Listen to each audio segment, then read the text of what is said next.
We all float, Raggy. All right, man. Well, we got our friends in the chat. We got the doc to my Gordy here tonight. So everybody, welcome back to another episode of From the Hip, episode 3. We're starting to get the hang of this a little bit more. We started only slightly on Indie time today, despite having some issues, but we got through it faster this time, so we're good. We're good. And as I said, as you can see, lucky number 3. Yeah. I was learning to make games, and this boomer came in for help. Boomer. You do this? So, so I am really excited for this episode because, as I said, Dick Justice is the doc to my Gordy, and I feel like we bonded real quick once we like. I feel like we had a moment like out of Step Brothers where once we kind of learned the similarities we had in like our wrestling fandoms. Like we looked at each other and we're just like, did we just become friends? And then we went and did karate in the garage. Yeah, except our karate was a back suplex. We just started shoulder tackling each other over and over again. Like a half hour. So we kind of started talking about this when we were hanging out last weekend because I said like I like kind of starting out like when we first met each other, and I was saying that the first time we ever like met was, you'd have to tell me what year this was, but it was the NWA Capital or whatever the Albany NWA affiliate was. I went to a show with Loca and the Steves, didn't get booked on the show, but I hung out at the merch table, tried to get money arm wrestling people. Nobody gave me money, and I watched you win the world heavyweight title that night. Well, you watched me win the NWA Capital World Heavyweight title, which, not to brag, but I'm still the champion. Probably, it's got to be 10 years at this point. Yeah, that sounds about right. Because I would say that was probably my first few years of me wrestling. I'm going on 13 here, so it's got to be about 10. It's funny because it just popped up yesterday. Was the 9-year anniversary of when Kevin and I won like the Pier 6 tag titles, and we're still the reigning defending champions. Yeah, that's what we do, man. We just win belts and never lose them. That's right. We shut places down before we drop them. Yeah, we do. But you started telling me like a funny story about that title win. You wanna share that with the class? You're gonna have to refresh my memory because I've learned that over my wrestling, whatever, I don't know if you want to call it a career or whatever, a lot of the things where I'd be like, that hurt my head, those were more than likely concussions. Yeah. Thank you very much. Daddy, we'll get there. How many times we worked each other and how much shit we did. You're lucky I fucked you up that one time. I mean, you did take multiple years off of my life in a dog collar match, but it was our own fault. Hey! I also took what I gave out. Yeah, I know. We'll get to that. We'll get to that. You were kind of telling me about how much like me and the 2CW tag titles, you're going in not knowing until like the pinfall gimmick. Yeah. So there was their big like surprise where I wrestled Skull and Chip Stetson. Shout out to Skull and Chip Stetson for being great. Boy, Chip. So I wrestled them, main event that night, and the plan was they were going to drop the title to me because I think Skull had it at the time, and they weren't going to tell me it was going to be like a big surprise. So that was probably one of the first like out of like the Rochester Buffalo region trips that I took. Like Albany might as well have been driving to California to me. I was like, oh man, how are we gonna get? We're gonna get like a hotel, and we're gonna have to like take the mattress off, and we're gonna have to sleep on the box spring and the mattress. There'll be 9 of us on the floor. There was like 3 of us in the car. I don't know where I got all these people from. but like we were a ways away from home, and they liked. They thought I was doing well. This was still during the super bad Richard Venice Mhm. days, so they're like, "Oh, we'll give the kid the belt." So they weren't going to tell me until right before the pinfall. Somehow, I sort of found out a little bit. Somebody spilled the beans, and they're like, "Oh, that I heard that they were thinking about it." And I was like, "Okay, whatever." So at that time, it was like my first time around being real heavy. I mean, I'm still heavy, but like I was, 5'9" by 5'9". Yeah, I wasn't juicy like you, brother. I was. No, I'm saying now you're having Oh, I was about to say, yeah. man, No, no, no, no. I hired got gun. nothing on you. I know you're a hired gun. I didn't know you had two. Uh, but so at the time I was doing the Abdullah the Butcher, the running elbow drop, because that was, and it looked horrible, and like I didn't want to land on my hips. Like I would always like kind of like jump and like kind of sit Indian style, and I like I had no business anything at that point, but I was charming, so they they liked me. Um, so I dropped the big Abby elbow on Skull, and I'm waiting for him to kick out because he's like, "Oh, I'm gonna kick out. I'm gonna rake your eyes, and then we're gonna roll you up or whatever." And I drop the elbow. He's like, "You're taking the belt tonight, kid." And I go, "What?" So I went. I'm like, "Yay, yay!" And then I get in the back, and they're all, "Congratulations, man!" Like, thanks, man. Because I was aware that at that stage in wrestling, I probably shouldn't be winning, but I was, excited for the opportunities. Went back. I don't think Yeah, I I was don't. gonna say I didn't meet you till like after the end of the show. And I remember you like coming out and throwing your bag on the table, and then you're trying to fit the belt in there, and I was like starting to talk to you, and I was saying something about the belt, okay, taking it home, and you're just like, it doesn't matter. It's also the NWA upstate title, so I got to give it back to him when I get home, anyways. That's right. So it was the No Limits title, Okay. which I believe shortly after that I won that at Upstate, and then uh so you're like, "Oh man, now you get to take the belt home." And I was like, "Yeah, no, I got to bring the belt back. Like this is Hellcats. I got to give it back when I get back to Rochester." You know, you were there when something very similar happened to me when I won my first heavyweight title. Back at Keystone Pro Wrestling at Grant's Martial Arts. I won their heavyweight title, Was that and key then or I'm was that celebrating, and we go in the back, and the promoter's like, "Oh, you take that home. You take it home. We want promos and pictures. You take that home." And then KSW Keystone Wrestling, and then Joey Image walks in and goes, "You can't take that belt home. That's my belt. I need that for a convention, so I'm taking it with me." Because it was also the GSW heavyweight title, so I had to give it to Joey Image, and which you and ended up then when I came back, Joey Image wasn't there, so they gave me like a random. The GSW tag title is now my heavyweight title, so then I defended that, and then when I came back the last time, like GSW had like a falling out with that, so they gave me the SmackDown replica tag title, and they put uh, black wrist tape over tag team, so I wrote my name on it with Sharpie, so it said Punisher VanSlyke over it. So yeah, I defended that title 3 times with 3 different championship belts. bro, only you. Only me. They just kept on getting worse and worse as they went down. That was our first road trip was to. Now, did you win it at Keystone or did you win it at Orange K? No, this it was Keystone. It was Um, it was like their second or third show. Joe Image, Image Empire. Yep, I was in the Image Empire. I don't even remember that. I do. I remember it very very vividly. I had so much fun working there. It was fun. The Image Empire was fun. Um, no, so we came down, and yeah, that definitely was our first road trip. And I remember the first time we rode down together.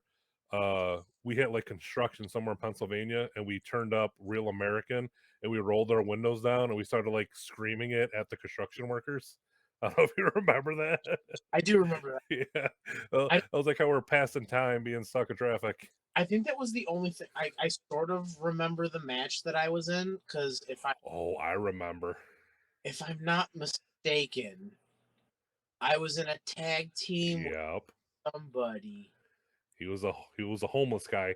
I Was it? want to say it was Eric Pinhat I being was a was hobo. it Pinhat that I was the tag team with. It was like Yep, sort of like street justice or whatever, yeah. which is not the first or last time I was tagged with this guy and we were street justice. Um, but it was cool, you know. Do you remember the finish? I wasn't. Oh no, I don't. So Penat was being the hobo, the homeless guy, and he was uh you were legal and you went to go like do the tag or whatever, and he left the ring and he went to the concession stands to get a hot dog because he was hungry.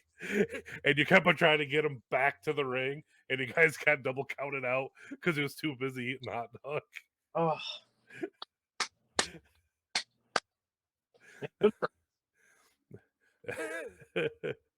I remember that very vividly. Ryan Schmidt wants to know, Dick, what year did you start wrestling? oh God, 2006. 2006. Wow, you had that many years on me. I think it was either 2006. I remember it might have been 2006. And what were you, 12 years old when you started? I was 16, getting 17, so it would have been 2007. Damn, still a few years on me. Excuse me. So that also kind of reminds me that um talking about doing your super bad gimmick earlier and doing this Keystone show, this was also the show that I learned that your real name is John, because we were going around shaking hands, and I always thought your name was Richard because I knew it was Richard Venice. So I assumed it was Richard. Like I knew you before you were Dick. So like, his name's not Dick. His name's Richard. Hi, I'm Mike. Nice to meet you. You're behind me. Hi, I'm John. Who the fuck is John? You're like, that's my name. I go, no, it's not. It's Richard. You're And like, no, that's my porn star name. I thought you were kidding because it's how it always is. They're like, your name is Richard, and I'm like, no, that was the name that I thought of at the wrestling school. It's so I think it was supposed to be. It's supposed to be your middle name and the street you live on. Mhm. So my middle name's Peter. Okay. Peter D. Order. No, named after my grand. Um, but they're like, Peter's okay. Pete Venice is cool, but we kind of want you to be a dick. And I was like, I could be Richard. And they're like, there it is. Now, so do you think you would have been something else if you weren't Richard Venice, or do you think you still would have came up with Dick Justice? Uh, I don't know. I have no. I probably would have been. I tried to just be super bad because that's Mhm. what they called me. And they're like, well, it doesn't really work. And then I find out a few years later that there's a dude at early PWG being super bad. And I was like, oh, well, how come he got to do it? But I couldn't wrap my brain around like a name or anything. So who knows what I came up with something stupid. Like, have you ever seen Zach and Miri make a porno where the dude from Jay and Silent Bob, he's in there and he's thinking of a porn star name. He's like, I want to be Pete Jones. Like the worst name you could think of. I feel like that would have been like I would have been like Steve Smith. Oh, there it is. Yeah, when I started wrestling, uh because infamously my first match was supposed to be a one and done, due to like situations with the 2CW at the time. So it was just a students match, so I was just Michael VanSlyke. But I was already known as Big Pun as my nickname. to the fans because me doing the video work and everyone referred to me as that. So it kind of like even by the second match, I'm pretty sure I was like Big Pun Mike VanSlyke or something. And at one point, like I was talking to Josh about like my name because I didn't want to be Michael VanSlyke. I didn't want like a fake name. I hate like fake names. I didn't want to be Joseph von Dinglehopper or anything like that. But I want to come up with some name. And I remember us just like shooting shit.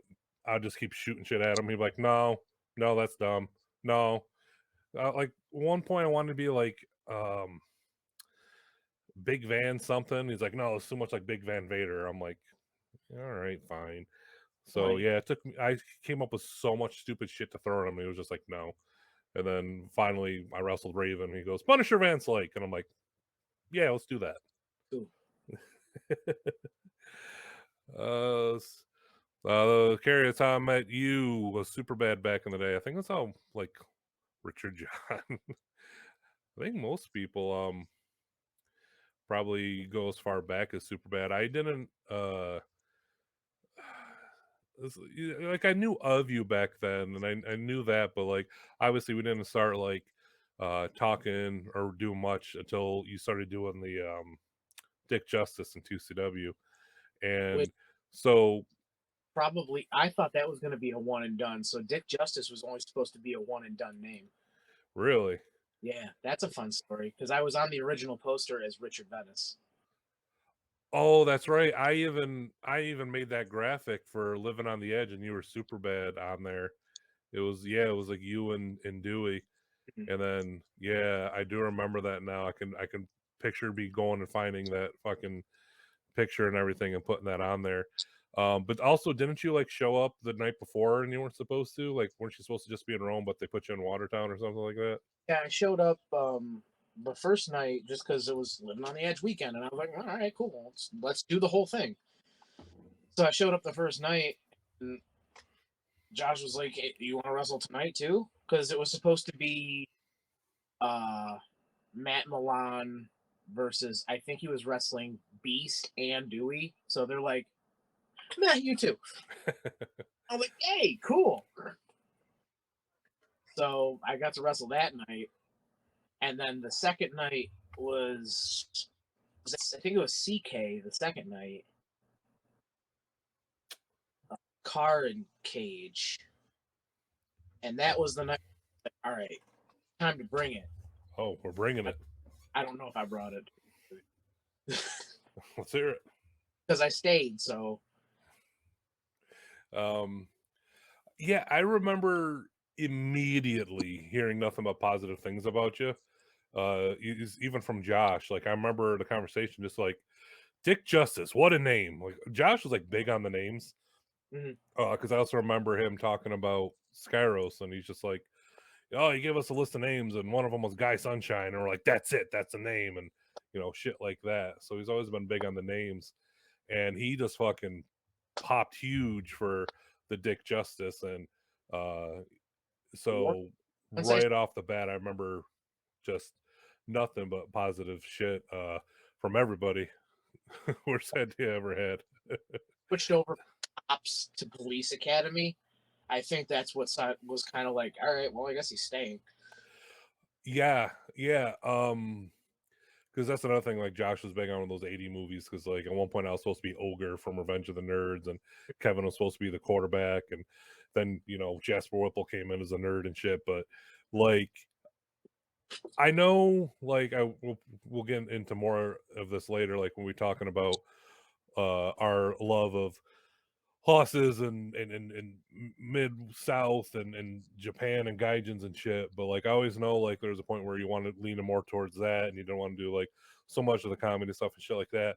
And you had like use some cool songs and stuff. But there was just something about that Police Academy theme that like legit like I would say sometimes if it gave me goosebumps when it was used in the right place because it was such a heroic fucking theme song. It was like legit like the fucking Hulk Hogan song, man. Like if you came out to make the save or you made a big return and it was that like music playing, it just works so well for everything. And I absolutely loved it. That was a Josh idea Oh, was it? because originally I was going to use the Shake Your Tail Feather from the Bad Boys 2 soundtrack. Okay. And he's like, that song is dog shit. I was like, well, what do you got for me? And he sent me the Police Academy, and I was like, oh, that's a good idea. That's why you're the Booker man, and I'm just the man. Oh, at least he gave you that song and didn't give you fucking Who Let the Dogs Out. I No, he mean, did that. um, okay, so yeah, we were sharing the 2CW locker room for a while, but like, I think, I mean, our paths kind of crossed a little bit there. I know we at least did, um, we did that battle royal gimmick that was in the last pastime show that I think was supposed to be for like number one contender. You were in the tag team battle royal at the first iPay-per-view, which That was benefited you greatly. that was the night I was made. That was, That was the night you were made. One spot. Talk about grabbing the brass ring. and that was Mark. It was Marcos' idea. We were dicking around at the wrestling school, and he's like, "Dude, how funny would it be if I did all the big guy stuff and you did lucha drags?" So, like that whole lucha sequence, and we were talking about taking it to a place. He's like, "Oh yeah, we can get it booked here, or we can. I try to talk to this guy." And then we saw that we were both in that match together. He's like, "Hey, do you want to do it tonight?" And I was like, I don't know, man. It's a battle royal. Like I'm still in my head, like, oh, battle royal, we can't take bumps and yada yada. Yeah, but it was not put together that way at all. Oh no, it was one of the first battle royals where everything was kind of like planned out, and I was Hmm. like, wow, that was sweet. Yeah. It I worked out. remember going back and like reading a bunch of reviews on it, and a lot of people like really liked the match, and it like got a lot of good feedback, which night and day to my 99 problems one. But uh it got a lot of good reaction from it. And even if I remember that correctly, like I remember we are putting all the shit together where it's like, oh, what about this, what about this, and you were just like, oh, this is what I need. Like I don't even think you were like like concerned about many other spots. You're just like, nah, this is good, this is all I need to do. And then boy howdy were you right. That was I don't. It was because it was like a whole like clear the lane thing, and I literally wanted to stay Yep. out of the way and get forgotten about until it happened, and that seemed to be the key. And then that's when I started doing like the lucha drags Mm. everywhere. But the problem was I could only do a few of them. So eventually it was like, I don't want to do this anymore. And then it started getting heavier and it got harder to get on the second rope and it looked bad. Yeah, I can see that. It was kind of like when uh one time, I don't know if you remember, but like I don't know if people know this, but Dick Justice is my fucking go-to when like I need to reach out to somebody. I'm having a pro wrestling existential crisis. I think I've reached out to you more than like anybody else, um, just because you're always of sound mind and we're so similar. And I just remember like reaching out to you one time when I was just like, I'm spinning my wheels. What do I got to do as a big man to stand out? And you're just like, well, is there one thing? Is there anything that you can do that like, most other people can or they're not doing? And I was just like, I can do a cartwheel. And you're like, fucking do that. Just do that like every match. And you just like to start doing that cartwheel. And I was like, okay, I'll start doing the cartwheel. And then the next show, I was down in Pennsylvania and I just did the cartwheel in the middle of the match. And I was down there for like months and wasn't really standing out. And I remember the only thing that changed about the match was that cartwheel. And afterwards, like everyone's like, "Oh, Brute, that was such a great match. That was your best match ever. That was so good. I loved your match." And I'm like, all because of that cartwheel. Bro, it's So all it's all it was. And I put it in everything. And then eventually, I was just like, I don't want to do this cartwheel anymore. it's you're just like you beat something to death and you're like, I don't want to do this anymore. Yeah. Unless you do that until the day you die. I mean, I guess the lesson learned that cartwheel was pretty much how I got booked in Canada. Like they would specifically be like, "Hey, could you do that cartwheel? We want you to do that cartwheel." I'm like, "Yeah, I'll do that cartwheel." Yeah, I'll go And to one. then apparently there was like some cartwheel chant gimmick or thing over there. Cartwheels get over or something. And I was just like, I was part of that. I started that shit. That's you, man. Car- Cartwheels are difficult. It's do the cartwheel. Like they are. It's just one of those things. Like I don't know if you ever had anything like this, but I remember like when I was training, we'd be going over like spots or moves or drills, or whatever, and sometimes people would take hours or days or weeks to be able to do like an O'Connor roll or something, like it wouldn't click in their brain. And other people, some other move, like boom, like it just makes sense in your brain and you can do it. And that was kind of always me with cartwheels. I don't know I don't know how I do it. I just know it makes sense in my brain to put my hand here, and throw my legs, and then I can just do a cartwheel. Like I learned that when I was in high school wrestling, we had to do cartwheels, and I'm just like, I can do a cartwheel. I mean, good on you. I wish. I'm wondering if I can still do one. I haven't done one in so long. I should check on that. Uh, you're now doing a cartwheel in our tag matches, says Garrett. Like I just said before the shows, I'm gonna have to get in the ring and see if I can still do a cartwheel. I did kind of get in trouble one time. My last like Ring of Honor, when I did the Future of Honor, I did the cartwheel, and Kevin Kelly's just like, you probably shouldn't do the cartwheel because Warbeard does it. I'm like, all right, that's a fair point. I didn't think of that. It was just a Future of Honor. Yeah, but you just wanted to show that you could. Exactly. Yes, that's all I cared about. That's why I'm like, look at me, wee. Yeah, that's all. Like, guys, look what I can do. So yeah, we started doing a lot of uh traveling together. It started with Keystone Wrestling. Back when you're like the first guy to ever like reach out to me and it's like, oh well, I want to do a bunch of traveling too, because I was that stupid guy who's always trying to go every weekend no matter what. And even Kevin Graham sometimes just be like, yeah, I don't know, should we do that one? And I'm just like, I don't know, let's fucking do it. Got to. Yeah, got to do them. Got to. So you started coming down the Keystone, and so it was Keystone. Like I said, like I went down there. I think I did like a squash match or two, because they immediately said like, we're building you to take the title. Here's how you can do it, and blah blah blah. So I think I had like one or two matches to establish me. That we did that, and then it was like fucking downhill and went into Orange K.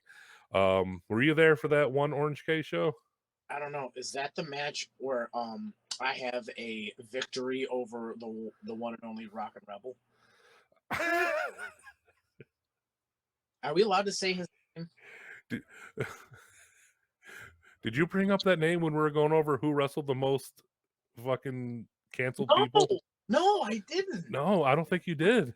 About that, because I was remembering like there was a reason that like I didn't say something the first time we brought it up years ago. That I have a win. It's not a pin. I didn't pin him, but I beat him in a tag match by pinning his partner. Who was his partner? Do you remember? No, it might have been Joe Post, maybe. Joe Post? Might have been. It was Joe Post and Razakin Rezebel, as Joey is calling him.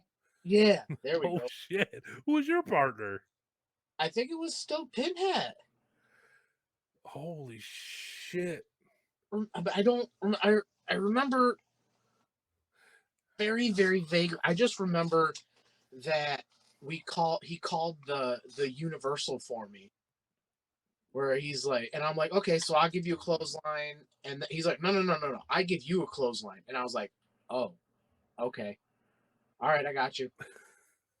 He's like, yeah, and then you drop down, you get up, you give me the leapfrog, and I was like, whoa, brother, who's a what now? Nah, you're gonna duck that clothesline, baby. And it obviously didn't say it like that because I probably would have got punched in my mouth. Yeah, probably. You really bad at leap. Do you mind if I just give you the clothesline? He's like, whatever. And like did something where like he tagged in his partner, and then I pinned his partner, whoever he was. I was using as a finish at that point. I think that was the match. The one time I wore that that singlet, the America singlet that went up. Yes. I thought it was Yes. death. Yep. And there's that picture. It's somewhere on Facebook or something, probably, of me hitting the leg drop. That's when I started. That's when I was using the leg drop. I do remember that because I remember you buying that singlet and you were like real nervous about it. You're just like, so should I do it? Should I do it? Like, what do you think? And I was just like, well, just fucking give it a try and let's see. And you gave it a try on that show. I liked it. Um, I think uh the thing that I like the most, like out of like your get ups, I think it was I saw you do it in AIW, but I saw a picture and you got new high waisted trunks, you had the boots with the tube socks and knee pads, and you had a red, white, and blue fucking tie dye shirt. It was cut up, and you just looked like straight up like Dusty Rhodes, like you're coming for the bunkhouse brawl and shit. And I just remember like just looking at that, and I was like, that's the fucking Dick Justice. Like it had like everything together.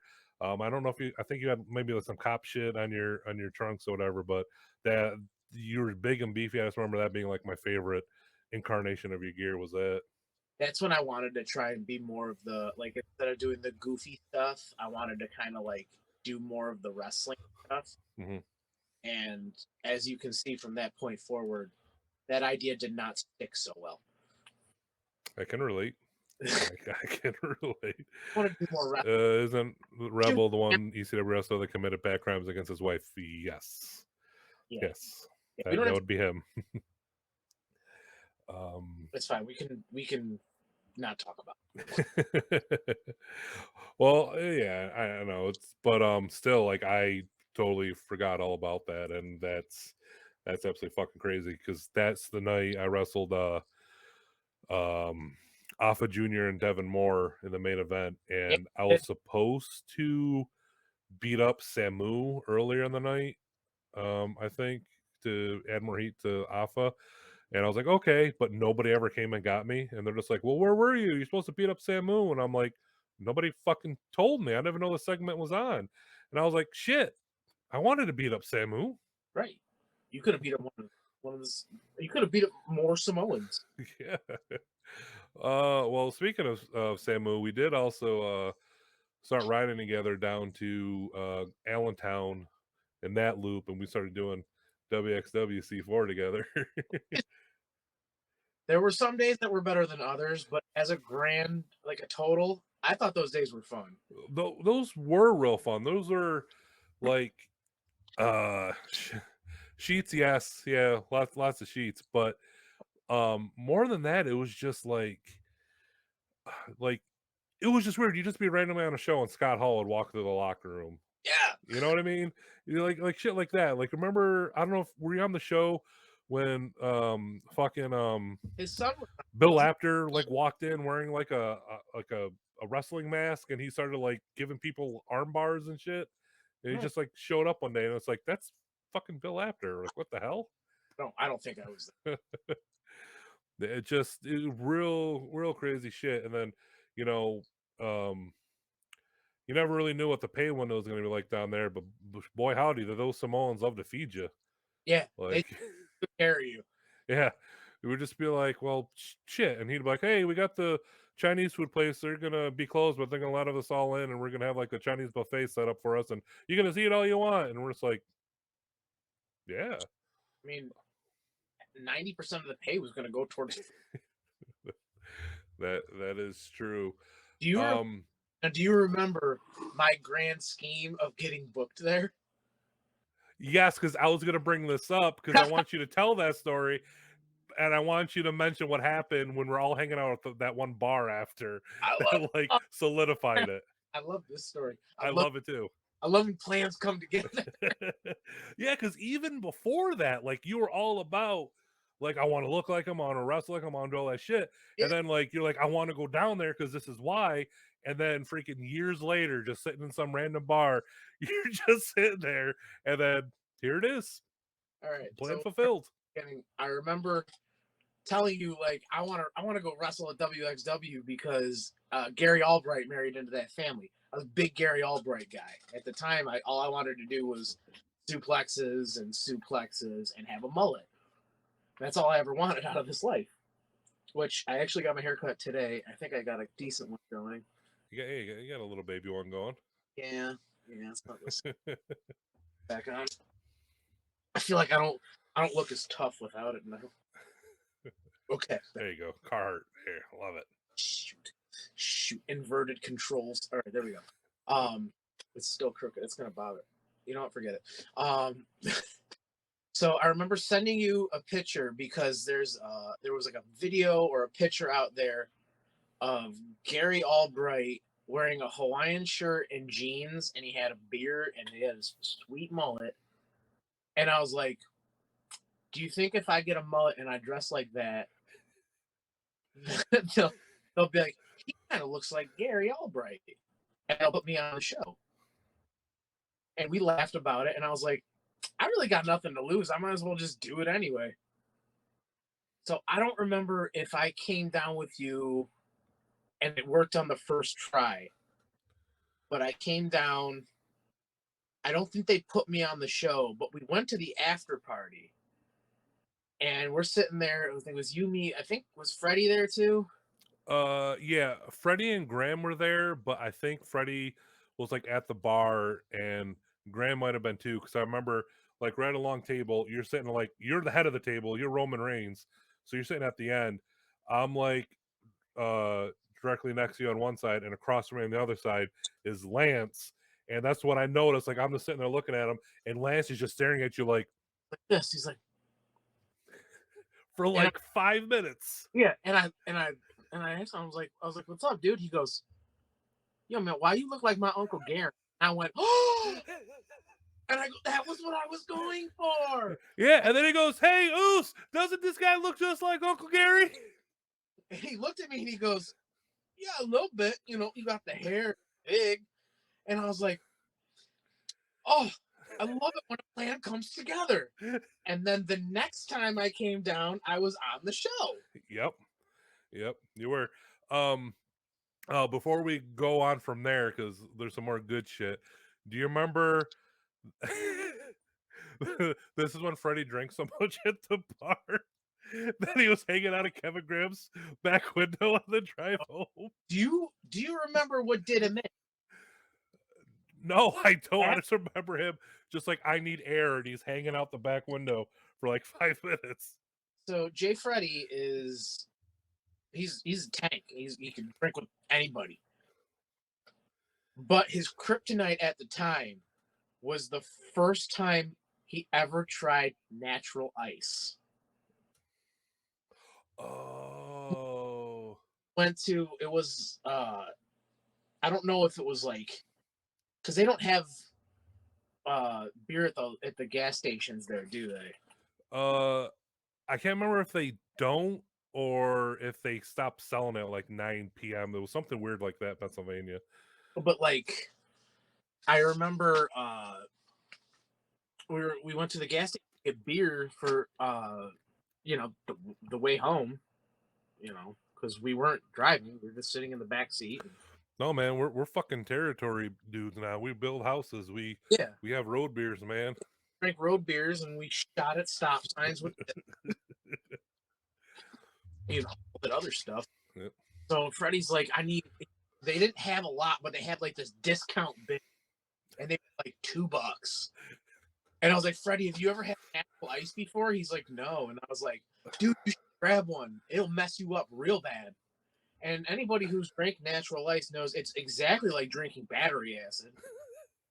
Like, it had been sitting in the car, and it was winter, so it was kind of cold. So he pounds the natural ice because he doesn't know any better. He thinks it's probably like a Keystone ice or something like that. But something with like the shots and the Chinese and the beer we drank there did something in his stomach, and he was sitting in the back sleep like he always fucking did. Pulling a Freddy. Yeah. And by the way, later on in life, that never changed. He would still constantly fall asleep. I know. I'm not mad at him. I appreciate the consistency. Um, but he's sitting there like this, and he goes, "Pull over." And we're on the turnpike, man. We don't have anywhere to pull over. Just pull over. So he rolls down the window, and you just hear him go, and he throws up all along the side of Kevin's SUV. And we're laughing. Kevin's a great sport about it. So it's all good. He throws up. He goes, huh, huh, huh. And goes right back to sleep until we get to Syracuse. Well, no. Kevin pulls over at a gas station because I remember he stops to look, and we take a picture of him next to the car going like this because you can see from the window all the way to the back, like the streal of puke. And then fucking Kevin Graham, does he get pissed? Does he yell at Freddie? No, he goes in and buys him a fucking blue Powerade and gives it to Freddie so he feels better. Angel Kevin. Well, he probably still is, but an angel Kevin. Yeah, he is an angel. without, without upsetting any, he just goes, once we get back to Syracuse, he goes to the 24-hour laser wash and just takes it through. Like it never happened. It's never happened. See, I bet you like with Kevin Graham, that something like that had to have happened to him on one of his superstar rides. Someone must have thrown up somewhere. He must have seen some shit. Yeah, didn't Ted throw up? No, it was no, never mind. Didn't Ted Van Dam was in the car? Yes. And I'm not supposed I don't know, man. Lovins is here. Lovins says hi. What's up, buddy? Dude, I hear you work with my sister. Oh, really? Yeah. Well, you guys are like family now. You used to work with my sister. I don't remember which was. Somewhere along the lines. Skyros, and he harasses me every time I fall asleep in the car. Hypocrite. Yeah, Freddie does not get to yell at anybody for falling asleep in the car.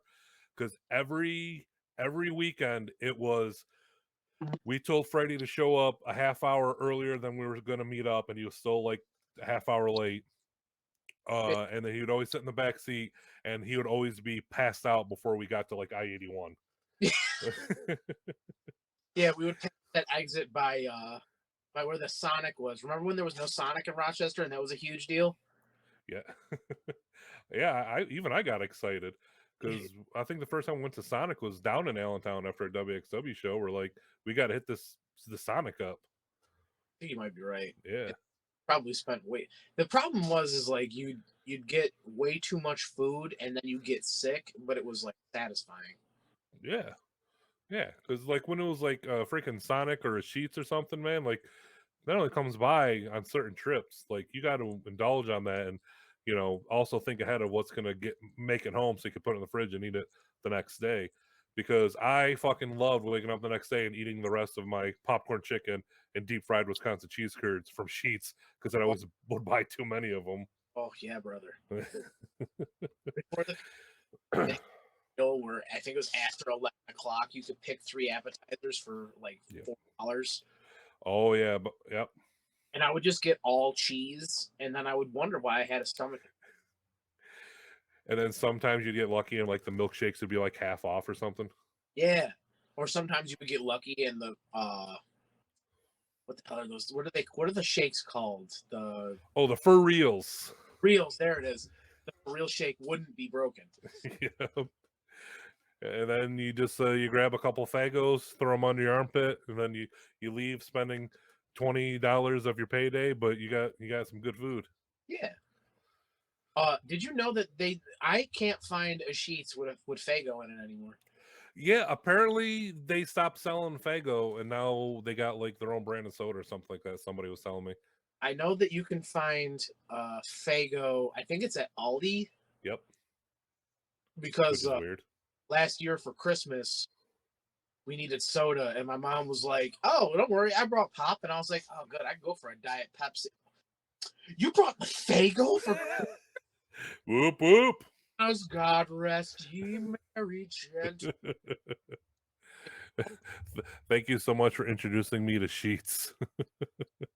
Ugh. Yeah, that was always it was always fun bringing people the first time to sheets because we'd always be in the car so excited, like, oh man, we're gonna stop at Dixon City, we're gonna get some sheets, and then on the way back, we're gonna stop at Sheets again, and everyone like, well, what the hell is the sheets? What is that? And we're just like, it's like you remember Pizza Planet from Toy Story? It's like that, but for adults. Yeah, and there's no game. Oh, uh, remember? Well, we'll get there eventually, but we got to talk about the massage. oh, yeah. Don't worry. We're not gonna pass over Petro and all that splendor. We're still in the first year of traveling together. Yep, yep. We have like Um, 9 more years to go. buckle in, boys. I better Sounds go like a Dave and Buster's. have ice cakes. Yeah, it's just it was the first place we ever went to that like you went was all touchscreen ordering, and they had like the for real shakes, so they had like really cool milkshake stuff, and it just had all these like gadgets and machines to get food. So I guess looking back at it now, it would have made more sense. It was more like a Japanese 7-Eleven or something. Just had like a lot of high tech cool shit and good like sodas and stuff that you couldn't get other places, and like you would have like local chips and stuff. It was just really good food, and uh like they'd always have weird shit. Like I remember that remember that one time we are at a Sheets. I only bring this up because you're the only one brave enough to get the cheeseburger that had the mozzarella sticks on it and like bacon and something. Yeah, And then some dude came up to us because we're eating outside, and he was talking to us about how like he was trying to break into the White House and all these conspiracy theories. You not remember that guy? I don't remember that guy. I Oh, remember he was getting super weird. hurt with the mozzarella sticks on it Yeah. because I still, when I think about it, I still get sick. It wasn't disgusting; it was delicious, but Just a lot. Joey Image Sheets. It's a convenience store. No, it's not. It's yeah. fucking heaven for New Yorkers. Um, what was I gonna say? So, but yes, we definitely will get to Petro. Don't you worry, Joey. Um, so okay, so you're now Gary Albright. You're on the shows. Um, Kevin and I were doing the tag stuff. Eventually, Kevin Graham kind of waddles out. We're still going. It's like you, me, sometimes Freddie. But Some then the night happens where we get booked and we are in the high school from Gangsta's Paradise with the bars on the wall. It's a cancer event, and they are going to. Were we booked originally as opponents and or as a tag? Because they changed like 5 times. Remember, were we originally supposed to wrestle each other and they turned it into a tag, or is it the other way around? they were like, we don't know. Originally, they were like, we don't know if we're gonna put you guys together or make you guys wrestle each other, because I think they were waiting to see if another tag team showed up. So, uh, we're like, all right, cool. So we're sitting there hanging out, getting in our stuff, and they're like, all right, you guys are opponents tonight, and I'm like, all right, man, let's do it. And we're ready to go. The Boss versus Vader, Yeah. because God forbid we do it original. We always have to base it off of something. Yeah. Uh, and then they come back and they're like, well, no, I think you guys are gonna wrestle. It was South? This is the South Philly's finest night, right? Yep. Yep. Okay. They're like, you're gonna wrestle South Philly's finest. And they're like, okay. So we were waiting for them to get there, and I think one of them had to work real late, and he'd been up for a while, poor guy. And they're like, all right, well, you guys are gonna go back to wrestling each other. Mhm. Like, okay, cool.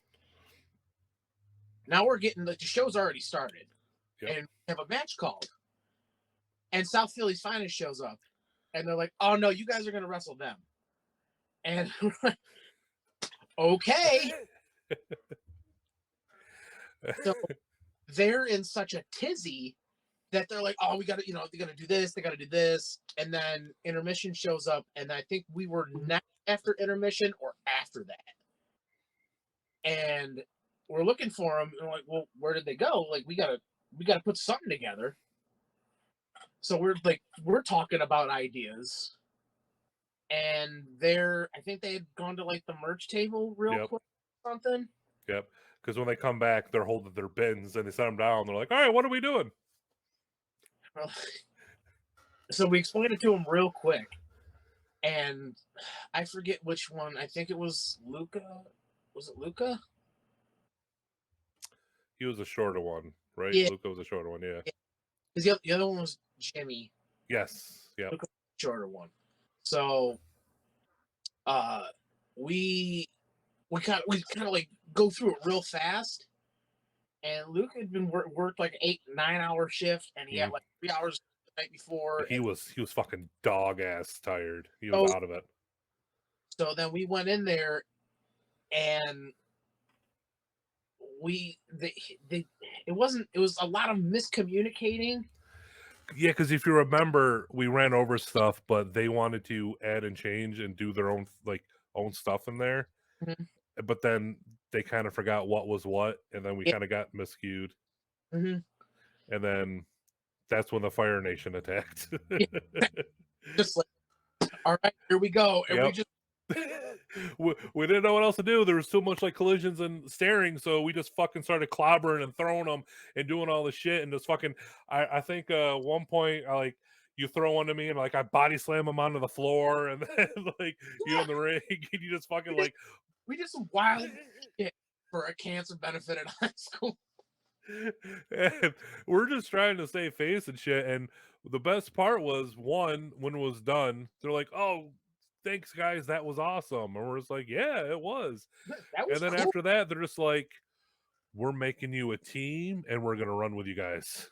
and we are like, oh, okay, cool. Yeah. I find a charger real quick. Um, can we take a brief intermission? And this will lead into our dick punishment Yep. tag team for it. All right, all right. We're gonna take a piss break, stretch break. Don't go anywhere. We'll be back, and we got plenty more. Trust me, you don't want to go anywhere because this petrol story is going to be worth it. Have so many things to talk. So many. All right, we'll be right back. There's still going to be more vomit.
to be a little like lower the light.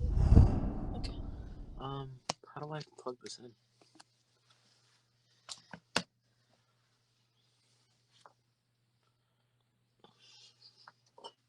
Do we have to put it in landscape view?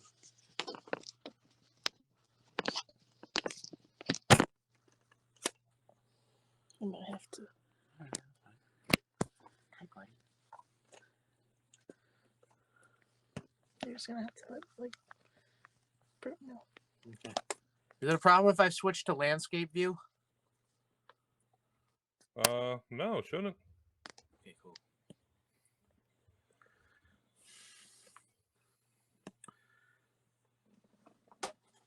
Supper time, baby.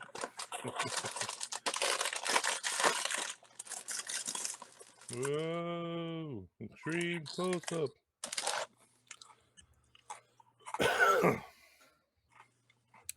All right. Thank you, dear.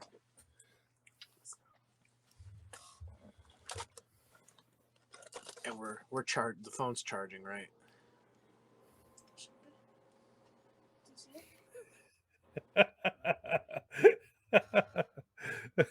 You look like such an old man. What? What?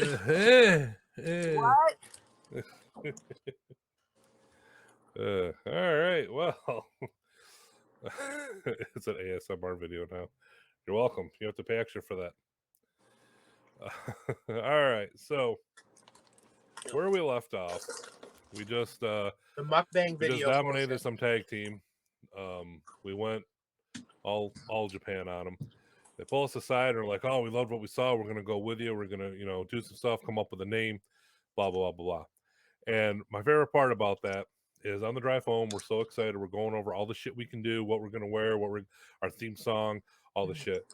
And the name we decided on, we're like, "Oh, we can be the strong arm of the law," because I was doing the arm wrestling Bull Hightower shit, and Bull Hurley shit, and you were doing the Super Cop stuff. And I remember you specifically saying, "Okay, good, we got a good name because I don't want something stupid like Brute Justice, like that's lame." And then we get to the next show, and the guy's like, "Hey, did you hear what we're gonna call you?" And we're like, "No." He's like, "We're gonna call you Brute Justice. How great is that?" Ah!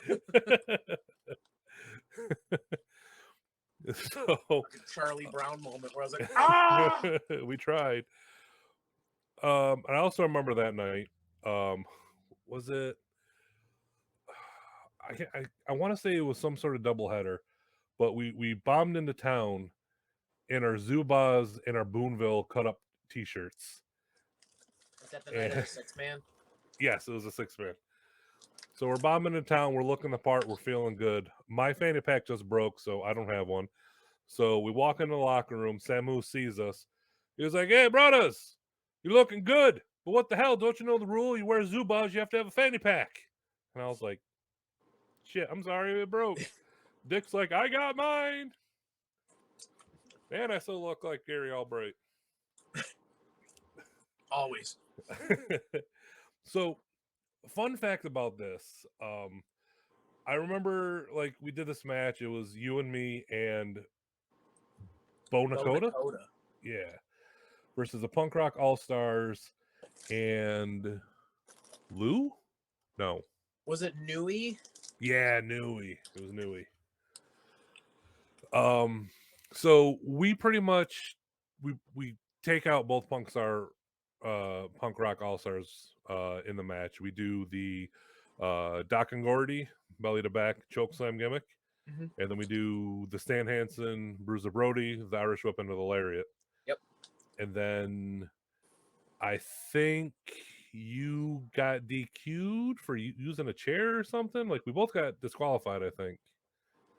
It was something weird like that. I think one of us grabbed a chair and another one like hit the ref or something.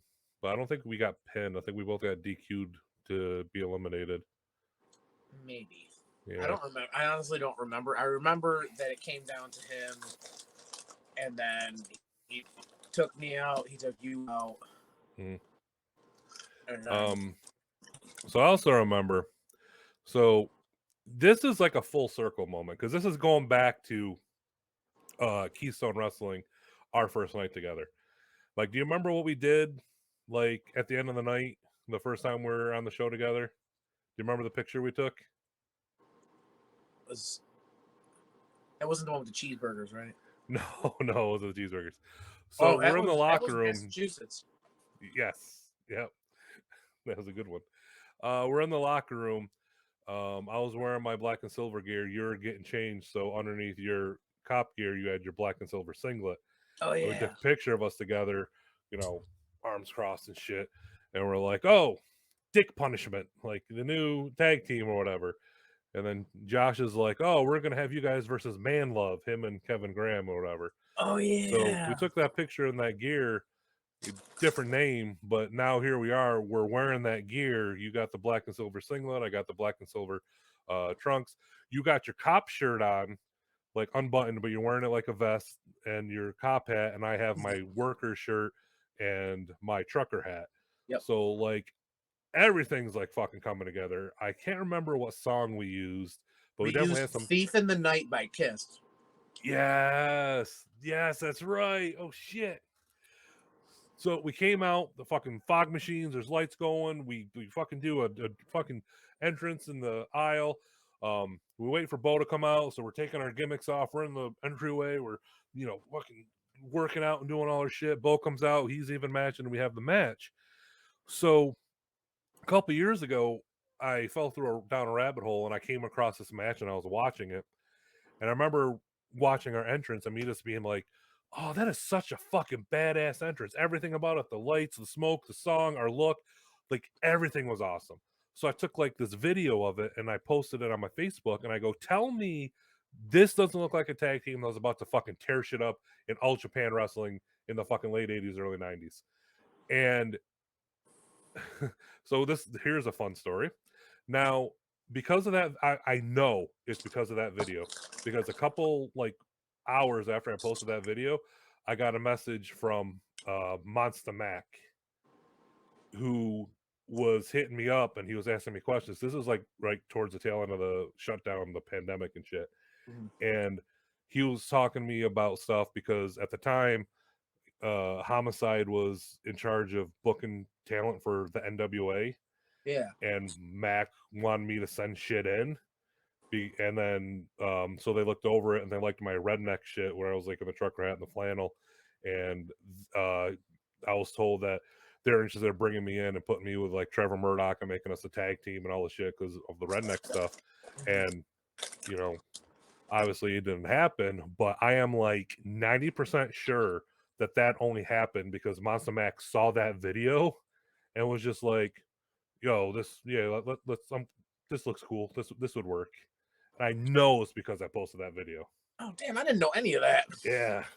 It was like right after I posted that video because he liked it and shit. And then later that day I got a message just being like, oh, send me, because he even specifically said send me some of your shit from Japan and all this stuff. And yeah, like I sent him like a bunch of photos of me. One was like the redneck one was like the Messiah gimmick I was doing and blah blah blah. And they're like, oh, they really like the redneck one. They want to put you with Trevor Murdoch and do all this shit. And then he was just like, they'll be getting in touch. They wanted and the reason why I know it was legit is because one of the other names they were talking about was Wrecking Ball Legursky, who ended up going.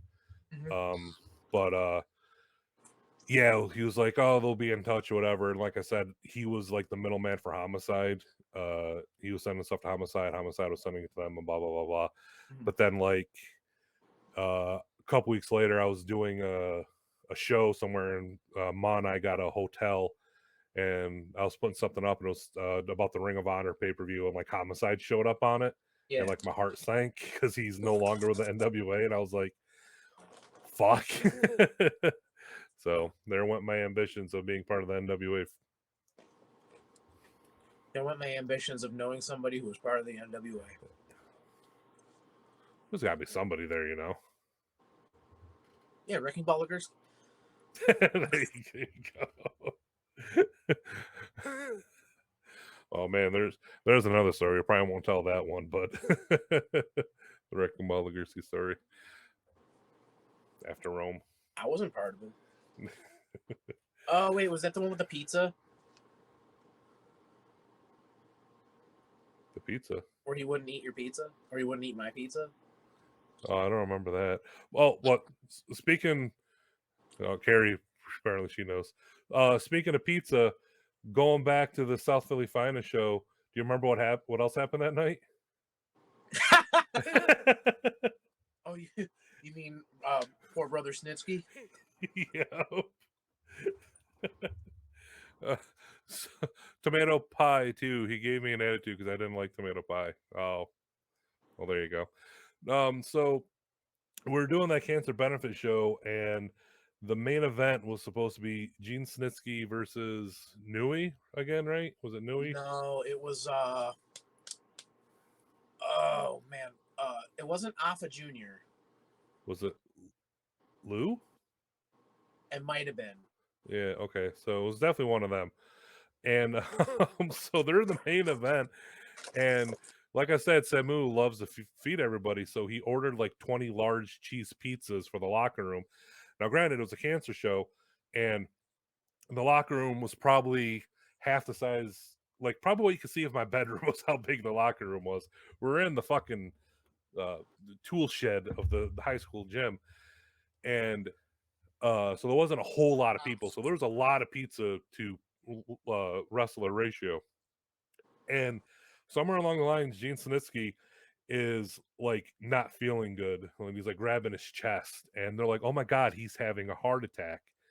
And they He's rush him red in to the the face hospital. too. And as he's leaving, he goes, "Hey, you guys save me one of those pizzas because when I come back, I'm gonna eat one."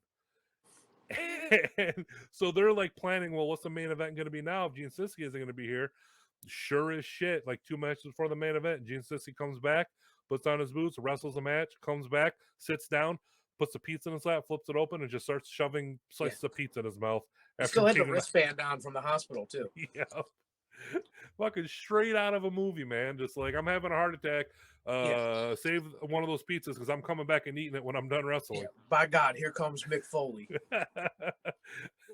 It was amazing. It was it was It truly was. amazing. Yeah, we're just sitting there. We're just like, he's not really gonna do this, is he? Like, um.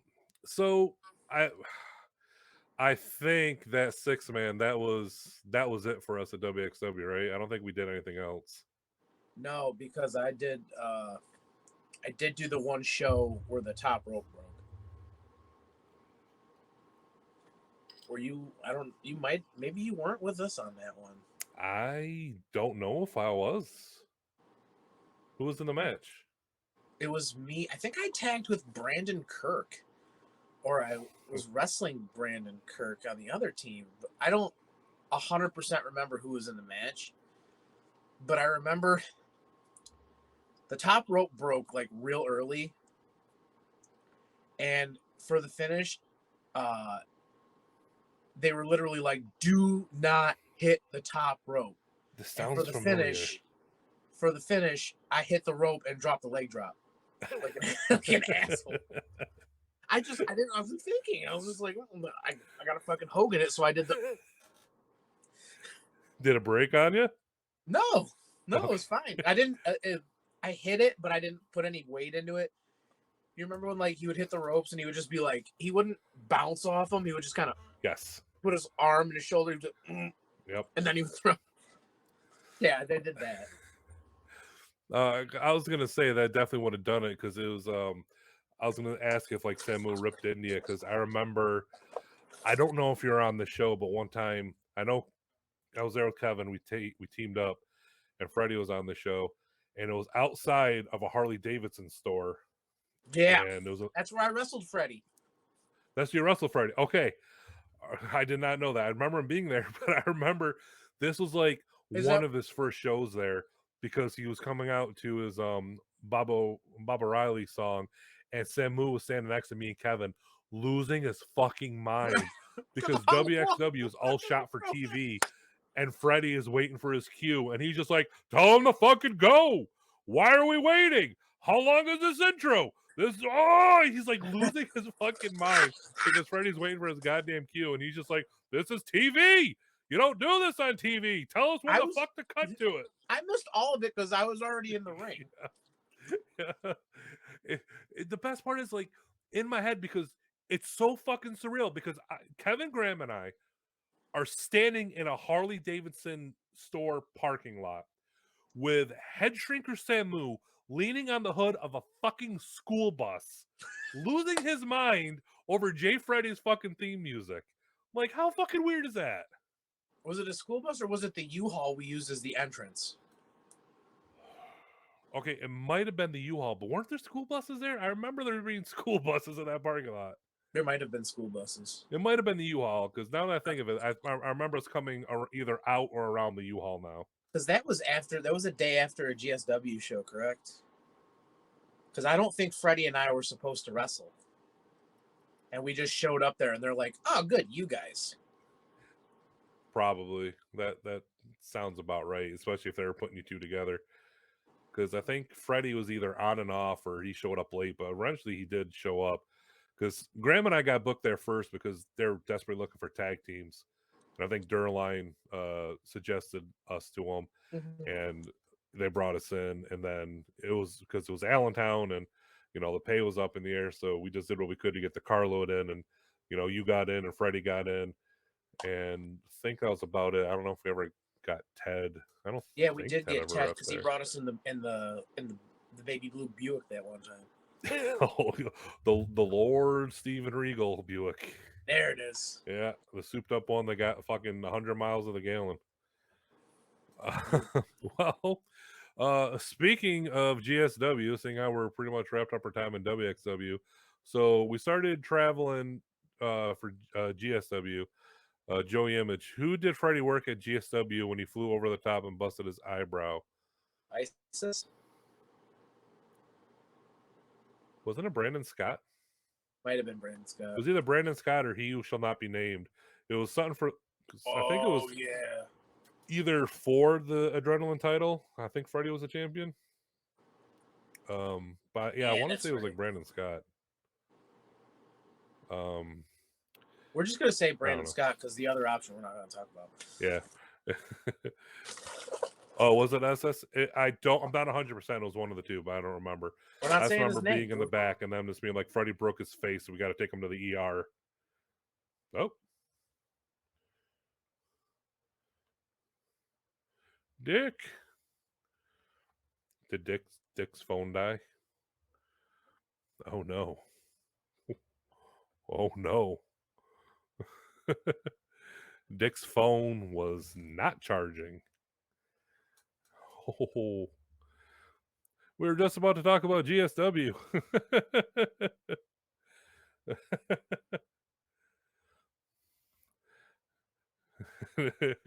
Thank you, Natalie.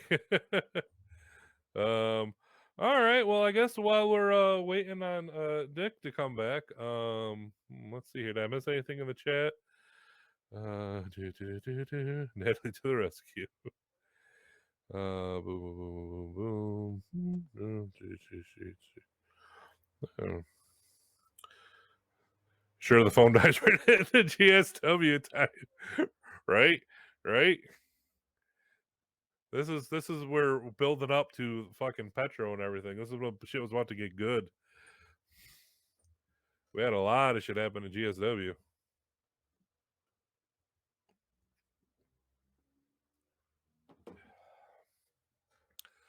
All right, well, now this is an Ask Me Anything. Any questions from the chat while we wait for Dick Justice to come back? Is that my cue to leave? No, Daddy, because you're gonna be the one who's gonna help us keep some facts straight. You there? You lived it. Top 5 app sampler items from Sheets. Well, favorite Binghamton memory when I fucking wrestled Raven once. Let's see here. Okay, deep fried Wisconsin cheese curds, popcorn chicken,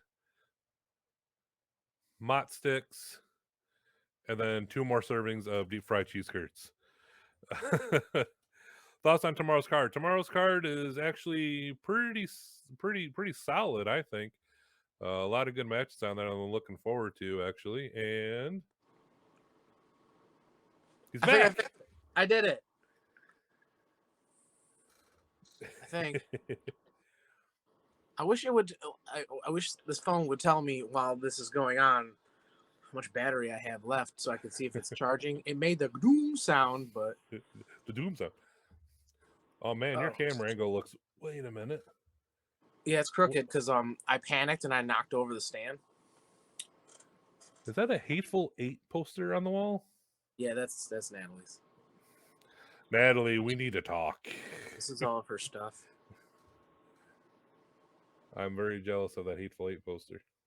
I need to play LA Noir. Look at all that shit. Yeah. Okay.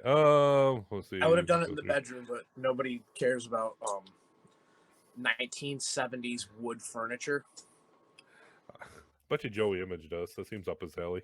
Yeah, he's Italian. We need to get you booked in PA, New Jersey again. Yes, we do, Skyros. I've been trying real fucking hard all year to get back down to Pennsylvania so I can get some sheets and see some people. But I don't know. But there was a time. You were probably with me during this time, but do you remember it seemed like we were getting booked in like Pennsylvania all the time, and we were barely wrestling in New York. Like we're always in Pennsylvania. Yeah, there was a time period where we would just like 2CW may have been the only shows that we did in New York. I don't remember if I was probably still doing UPW at the time, maybe, but I don't remember. Yeah, I'm not even sure about that, but we're doing GSW, WXW, KSW. We're doing some random like spot shows here and there. We started doing VOW in like Pittsburgh.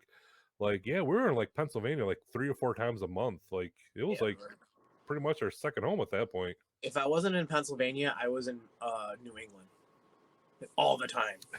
Yeah, that's right. And then it moved to if I wasn't in New England, I was in Ohio or the Midwest. I remember like hearing all the downsides of that, but man, I really wish I could have like dipped my toe in the Midwest. That really seems like a cool place with a lot of cool shit. It was my favorite place. Oh, was it? That whole the Cleveland, Chicago, ish area. I guess those were the only places that were Midwest that I did. But I used to love going to Chicago. It was. I always wanted to go to Chicago like the most. Like, one, it's like a big wrestling city, but two, it always seemed like really cool. And there was one place in Chicago, I think they're called like Proving Ground Wrestling or something like that. Like they reached out to me and they really wanted to bring me in, but we could just not figure out a way for me to get there that they were like, comfortable with, because whatever. So it like fell through, but that was as close as I got. But Chicago always seemed really fucking awesome. It was pretty awesome. I think there was very few places that I disliked wrestling. It was one of the few places. There's very few places I disliked wrestling. Was then like Chicago your favorite? Was there any place you liked wrestling more? Or if you had to pick, like, if I look maybe back not so much the promotion, but the area. If I look back on it now, my heart probably laid in Ohio. Okay. Because I was like this close to just moving in with Ricky Shane Page. I believe it. But then I spent a lot of time in doing like the Beyond stuff in Worcester and all that. That's going to be our retirement plan, Dick. Our two families are going to have to like retire up to New England, because I think that's where everyone's going to be the happiest. We can go cryptid hunting up there and shit. That's fair. Yeah. Well, at least we can get a cabin. Oh yeah, I'm sold. I'm really glad that you got into that you were into the cryptids too, because I was starting to kind of feel alone. Oh, no. I would bring them up at work and I'd be like, yeah, I was reading this thing about Bigfoot, and they're just like, do you believe in that? And I'm like, how dare you? How dare you? And I'm over here being like, hey, did you know that they think now that Bigfoot has like special see-through fur, so like if the sun hits it the right way, that you actually can't see him because it's reflecting the sunlight, and that's why he doesn't show up in photographs and it's hard to see him? Like, I know all that shit. You were saying that on the way to Leonard Skinner, and I was just like, talk more to me. Speak more about it. I got you, man. Like, even as a kid, I was always watching all the fucking cryptid shows. Like, on all that shit. And now, like, with all the podcasts and stuff, there's so much shit like I listen to. So I got you, man. I got you. And then I'm- whenever ready to dip more toes into the ghost hunting and shit, I got you for that too. I don't know if I'm gonna mess with that at all. Yeah, like Bigfoot can't attach itself and come home with you. Sometimes No, but you get Bigfoot can pick up a giant fucking boulder and throw it at you while you're canoeing in the lake. I'd rather die at the hands of Bigfoot than bring home something that's going to torment me for a week and a half. Hey man, there's way to protect yourself. You got this. I didn't Yeah. say you. I didn't say you to go ghost hunt. I'm just saying if like the lure. If you're ever interested in the lure of like Oh, I'll still watch. banshees or shit like that. Yeah, I'll watch that stuff. Yeah. And I've considered dipping my toes in like the ghost. Like, oh, let's go to there's this abandoned thing. Let's go look in it. Yeah. Yeah. But I'm always like, I don't have a crucifix big enough. Well, we'll figure it out. Like I said, that's my fallback, man. After from the hip, it's gonna be from the grave. that's When you want to start talking about, I don't have any paranormal experiences, well, but just I know have you do. I do. I have a couple. Some bitch. So yeah, I guess back into the wrestling world here. We're just starting to talk about our time in GSW. So I was pretty much with GSW not from the beginning because they used to like run shows. I think before my time or when I just started because I know Springgate was doing them and I remember seeing the pictures and the ceiling was super low. But like they stopped running for a while. They came back. Me and Tim Ruoff. I don't know if you remember Tim Ruff. I remember Tim. Yeah. I remember he trained up at our school a couple of times. Yeah, that sounds about right. Like him and Kevin Graham, like they stopped up at Upstate before coming down to Syracuse. Yeah. Yeah. We started in Stanhope, New Jersey, with an amazingly low ceiling. Yeah, that's what I remember hearing and seeing about. But we didn't come in until they started running in that gazebo in Sussex County. Yeah, eventually became the college. Yeah, so that's when we came in. I came down with I don't know if it was both Steves or just Studley, but I think it was like Studley and Loca. Then me and Tim. My first match, I teamed with Spiral BKNY.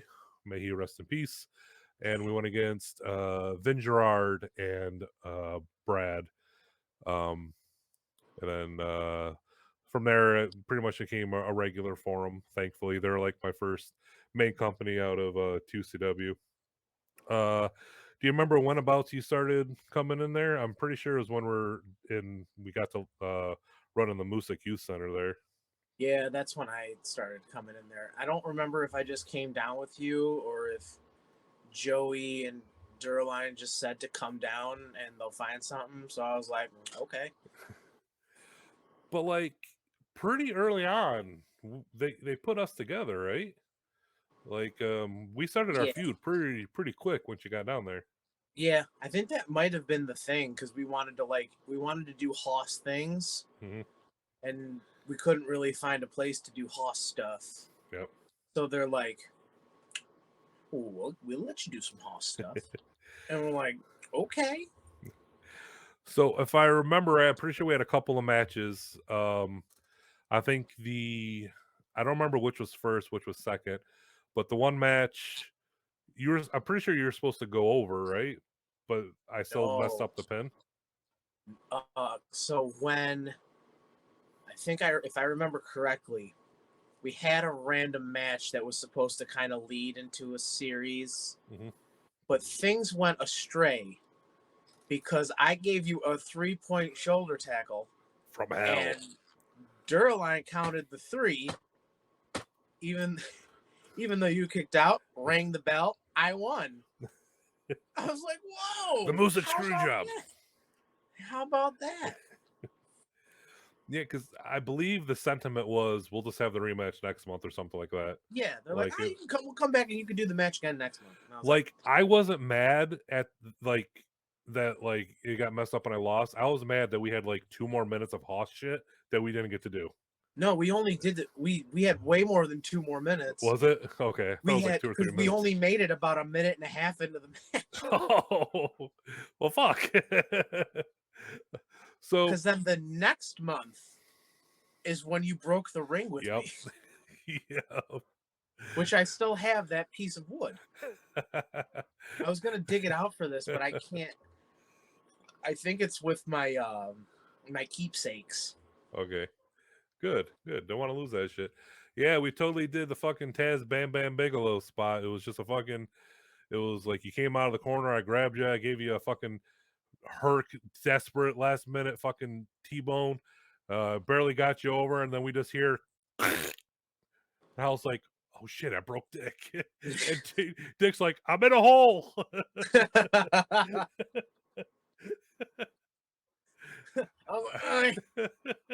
Because that ring was so hard.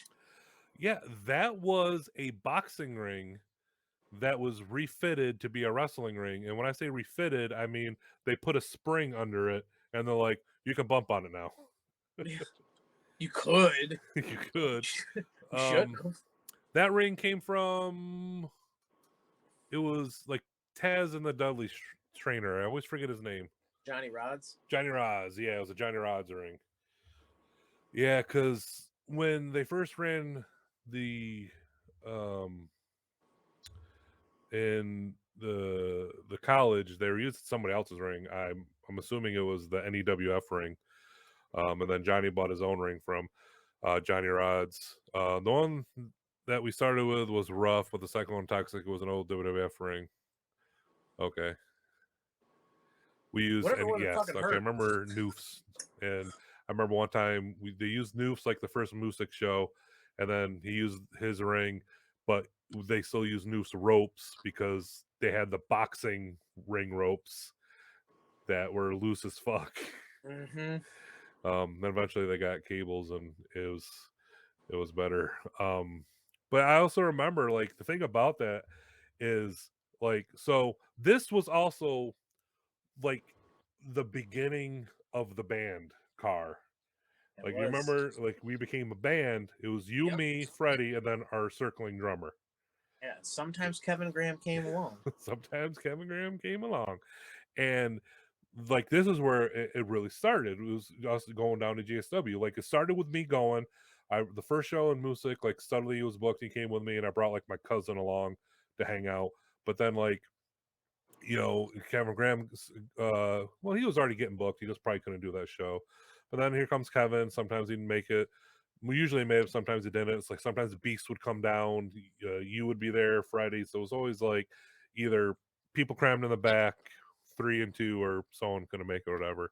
But that was really the beginning of that group, and that was like the beginning of like the fucking Three Birds, you, me, and Yeah. Freddie, because we are just fucking going everywhere every weekend.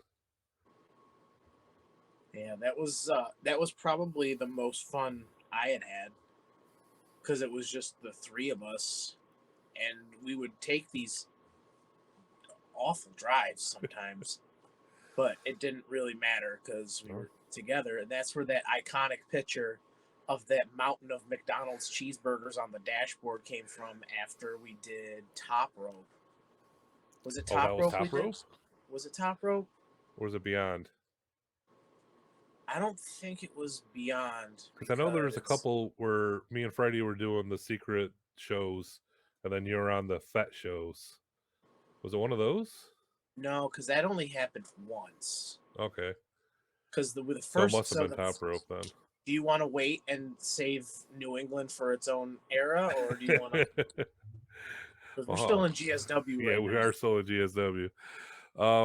Because there's still that snowstorm that we drove through. That was one of my highlights.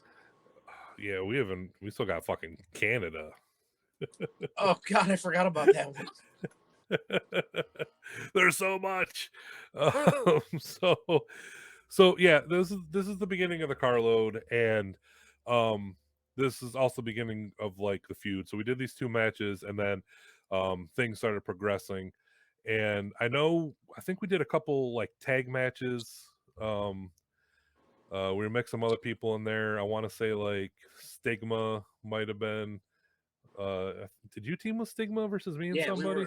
we were Dick Storm. Oh yeah, because yeah, Tim's okay. Yeah, Dick Storm. That's right. We were Dick Storm. I used to sing the. You remember the game Crossfire?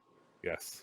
I used to be like, "Yeah, get caught up in that, Dick Storm." Shane Storm. Okay, there it is. Shane Storm. Uh, but he was Stigma, right? It was Shane Storm and Stigma. They were the same person. Yeah. But So we did a couple of those tag matches, and then probably the most fun that we probably had like in a match before we get to murder, death, kill. But we were involved in the first GSW Agro Cup tournament. And so it was you, me, Kevin Graham, Clay Drasher. He shall not be named and inserted himself, but we're all in this match, and it became the most fun thing because this is like the first match I had where it was a lot of like bullshit and inside shit while we were in there.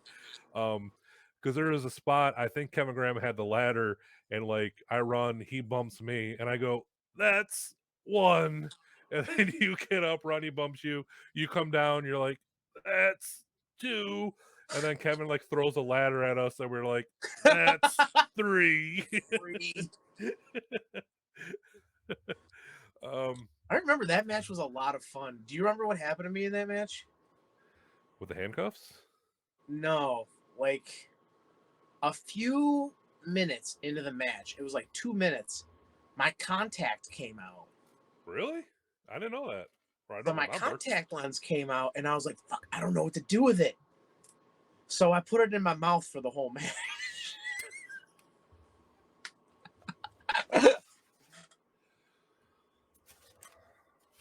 Oh, there it is. The bane of my wife's existence. She fucking hates this thing. It has been in our bedroom ever since.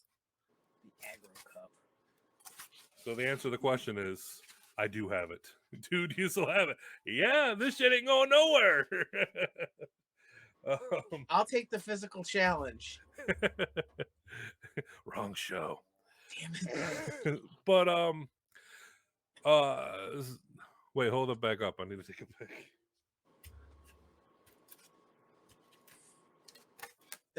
Nope. There it is.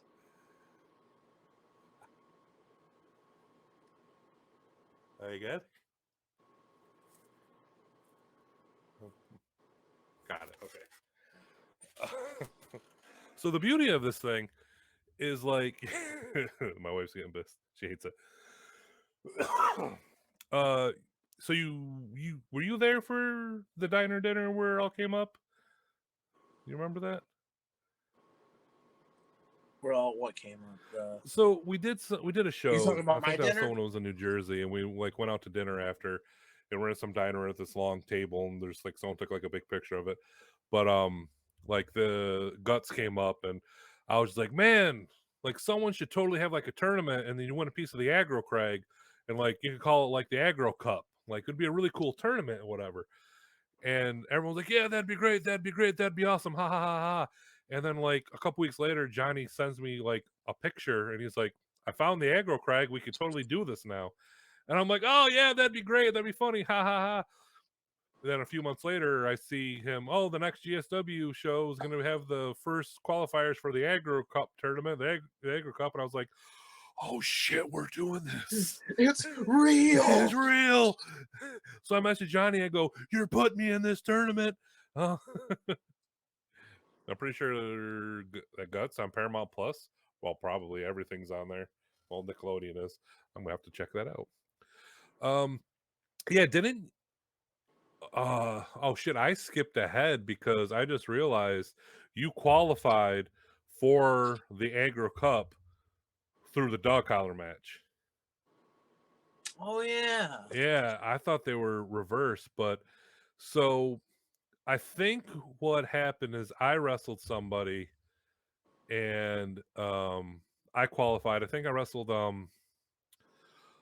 I can't remember his name, man. He was like that. He was short. He was doing like a Puerto Rican boxer gimmick. I can't remember his name. Chio Frost. No, I think he might have Juan Jeremy. There we go, There it Juan is. Jeremy. Super great dude. Loved him. He was an awesome dude. But like, and he was so happy. He's like, "Oh, we get to work together today. It's gonna be awesome." And it was literally like a 45-second squash match. It was just like he threw some punches, and like I lariated him, and like that was it. They wanted like a squash match, but then I was gonna keep Yeah, beating you him won your up, King of the Ring and then you qualifier came on out and made the Superstars. save, and that's when you cut the promo. You remember that? Uh-oh. Well, so the last thing I was saying was I wrestled Juan there. I squashed him. I was beating him down. You came out, made the save, and then you cut the promo. Do you remember Hit you cutting with a that promo? giant sack full of chains. Yeah.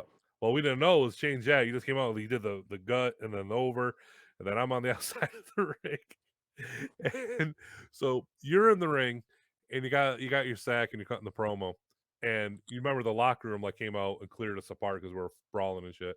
So I'm Yep. on the outside of the ring, and Kevin Graham's with me, and like I'm standing here, everyone's like pushing me back, but the Kevin Graham's just standing next to me, just like a little fucking dog, like.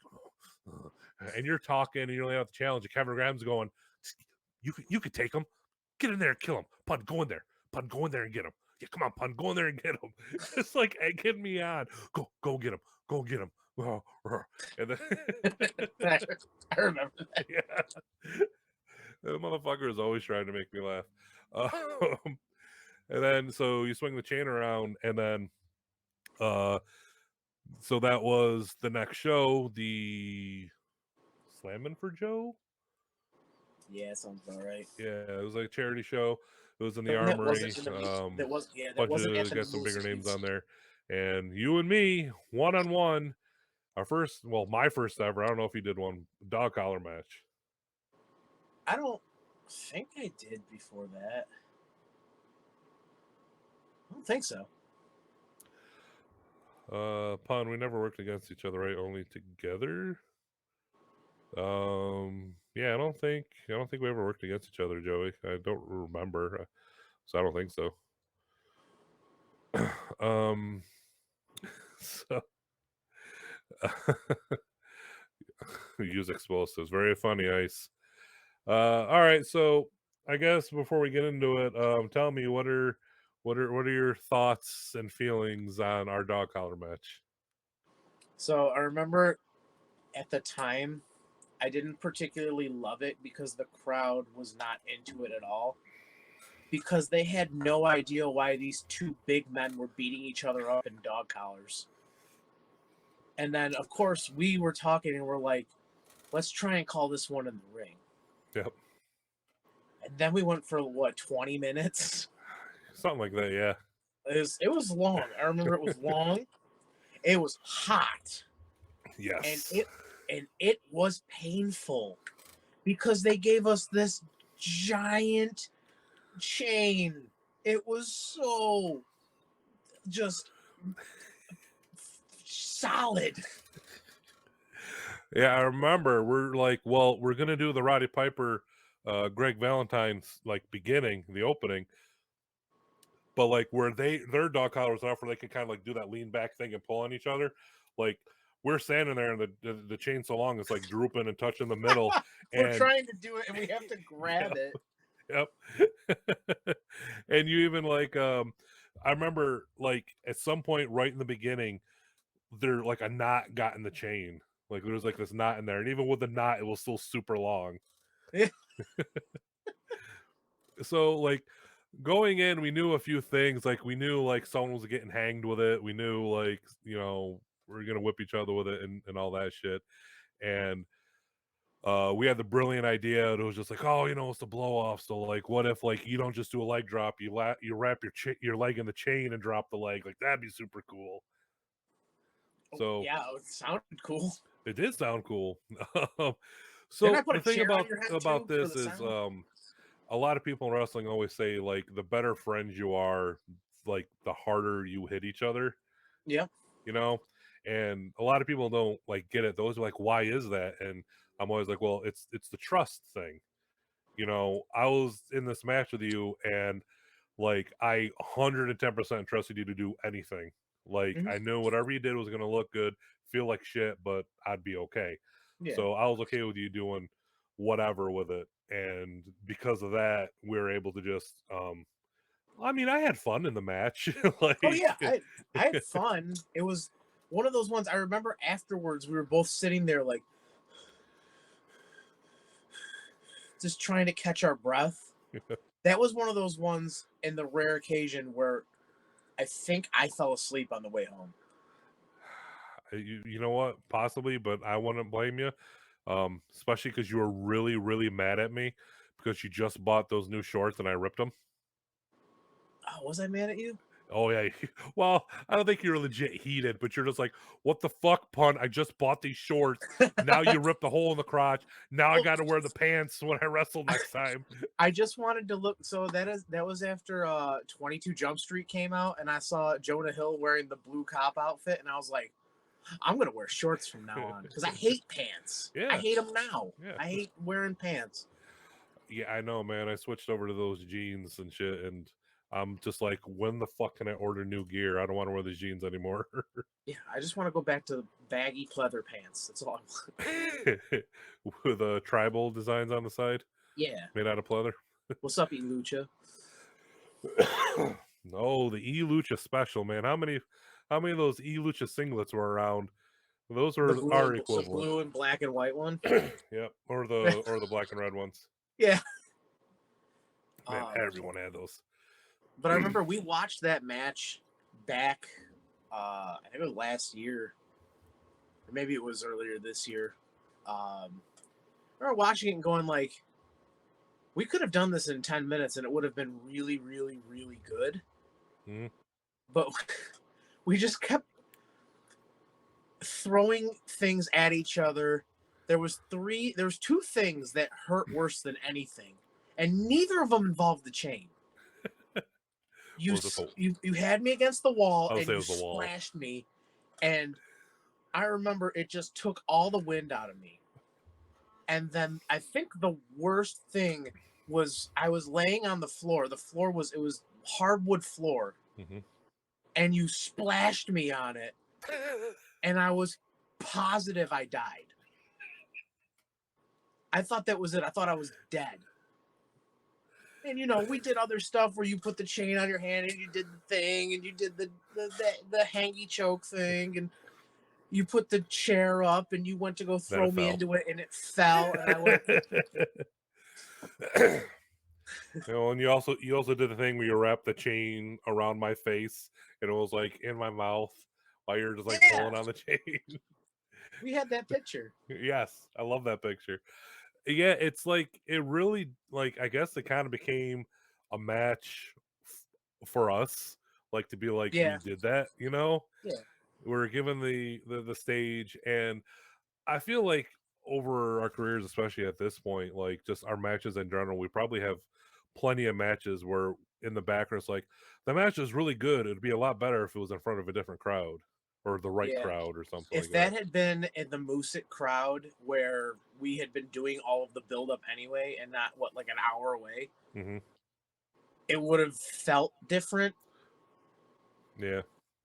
but it was what it was. It was still Because fun. I still had a fun time. I'm still alive, so you know. yeah, there's that. Because I'm gonna say uh like the biggest takeaway from our time in GSW as far as like a worker standpoint is I was always super proud of how we went down there. And those first few shows, man, there was like 10, 15, 20 people, spaced out on the bleachers. And I just remember like, I mean, by the time we left the Music Youth Center, like the place was like pretty packed. Like all the bleachers are filled, but like, our dog collar match, Kevin Graham is like the heavyweight champion. Like when I eventually became heavyweight champion, like we really helped uh there were 6 people when I won the title. Yeah, but like we really helped like lay the foundation, and like I think this is one of the times we can stay claim that we helped build the house, we helped build the Yeah. territory. Built that Like town building, we made contributions, man. and that's fun. That's Yes. fun to be able to be like, hey, we did that. Yep. To just, you have your match, you're having your angle, your feud. Johnny and Decker, they always did like really good video packages and recaps of, so they can Yeah, refresh people's minds in between shows, at the shows. And it's just like, every month there'd be more and more people there, and like we were just like busting our asses with these matches and these stories. And we would always come up with these ideas like, oh, what if like it builds to this, or we do this match, and we would take it to Brad and Joey and Toxic and be like, well, what about this? And they'd be like, yes, absolutely, we love it, yeah. let's do that. We had a lot of freedom there, which was nice. Yep. They never told you that an idea was stupid. Nope. Which was nice. Yeah. And it was always just a pleasure to go. Absolutely. Everybody was super cool, super chill. Everyone was like, it was definitely like one of those common goals, because even aside from like the New York car, you still had like, the Cash Masters and I guess at the time he shall not be named, even though that is what it is. But you had a lot of people who were just there to make the show better, help out with the show, and do stuff with the show, and never like, what's my spot? What am I doing? What am I getting? It was like one of those times where you really got to see firsthand what happens when people are on the same page and everyone's working together, and you can see the crowd grow, you can hear the reactions getting better, and like, that you being there actually made a difference. Yeah. 2CW, as great as it was, any given time, you and me not being there, so the house isn't going to dip. The show No. isn't going to, No, get no. any worse. But Yeah. being It at was more like GSW, they're like, where was so and so on the show? Oh, he's here. Ah, all right, whatever. all right, yeah, I guess that makes sense. At least we know that place was so much fun, man. No, it really was. And to this day, either I will bring it up where I'll just be like, the best time, or things changed ever since, I lost this car. Like you'll you remember, though, like, this was even before I think all this like changed, but I remember you and I hanging out, and you were talking about a conversation you had with Brody, and Brody was just like, calm down, make sure you enjoy where you are, enjoy the ride, because when it's over, that's what you're gonna miss.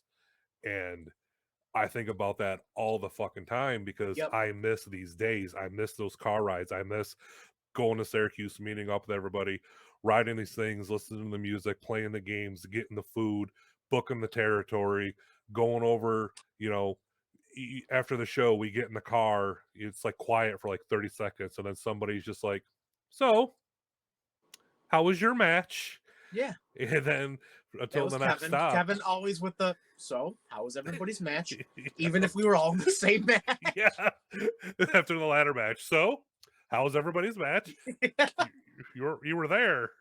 No, but we talk about that a lot, about how like that was probably the time where we had the most fun. Like we didn't care about, because like we get I hate saying it because it makes places sound dirty and shitty, but like sometimes, man, those envelopes were almost non-existent. Mm. But I think that honestly, the idea of what's in the envelope was one of the things that may have ruined wrestling for me, Okay. because I started getting a little hyper focused on that. It's like, oh, if you're not making money, you're not doing it right. If you're not making, this much money and you don't have this much merch, you got to hustle your merch at intermission. You got to do this and you got to do that. And that's, that is things that you got to do. Right. But I guess I just, in the grand scheme of it, I did not care about the money. I needed it at a point to survive. Yeah. Which was a problem. But all the best times that I had I couldn't tell. I didn't make that much money. Yeah, I mean, looking back, Johnny was my first payday ever. I think like we did some show in some like lodge, and I wrestled Jason Gotti, and like I was looking for my ring jacket after the show because it got left at the ring, and Johnny comes up to me, shakes my hand to thank me, and I'm like, oh, thank you, I thank you for the opportunity, thank you for the match, and he walks away, and once he walks away, that's where I realized he gave me the fucking the payday handshake, and I see a bill in my hand, and I'm just like, what the fuck? I was like, did he do this? And it dawned on me, I just got fucking paid, and it was only like 10 or 20 bucks or something like that. But like, I remember I tracked him down. I was like, Johnny, thank you so much for this. Like, I really appreciate it. Like, not much. It was like what he could do for some shithead who's only been wrestling for a couple of years, but like it meant so much to me and shit. And like that was like such a huge deal to me.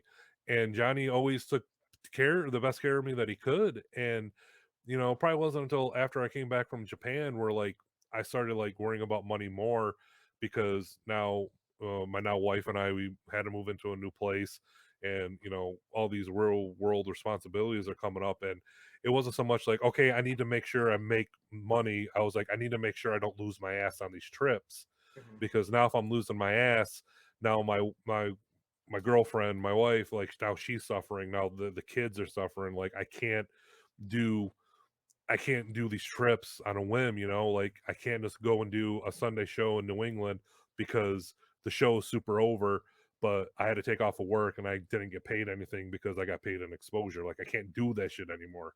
Yeah. So it became a thing, but I never lost my ass on these. Like that was another thing about the car loan, man. We had so many of us that like even if we all had to chip in for fucking trans, you usually broke even, or something, or maybe you Yeah, had it a was couple 10. It bucks was to get 10. home 10. after.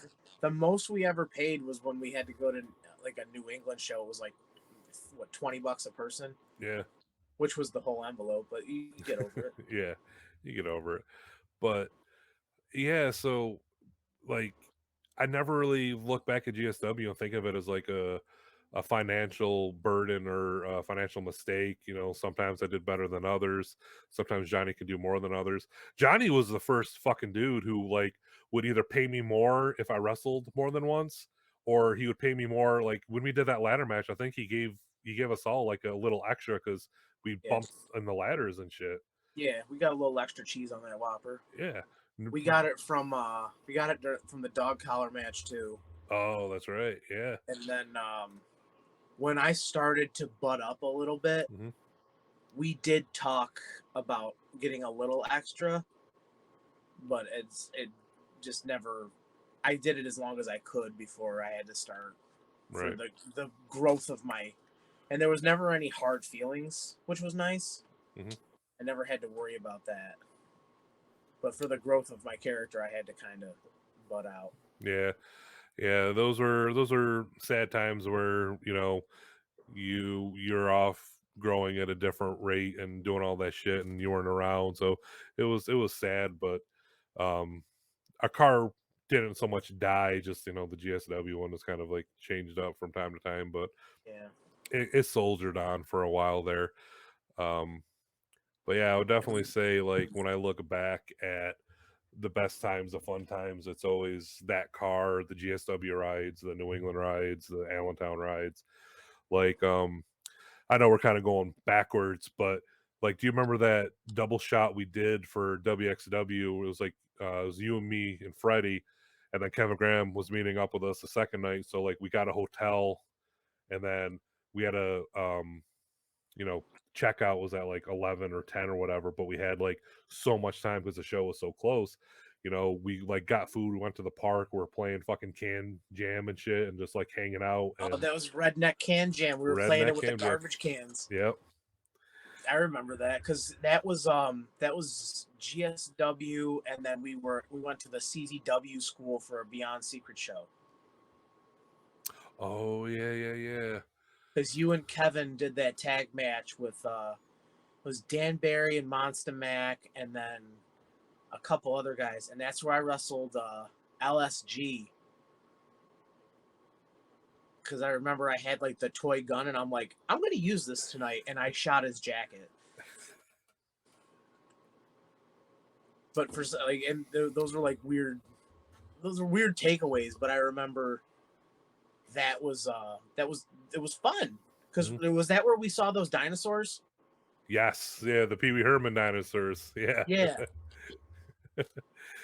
um, I also remember that was also the birth when I started doing the Bull Hurley gimmick because we stopped at, was it a Love's? Yes.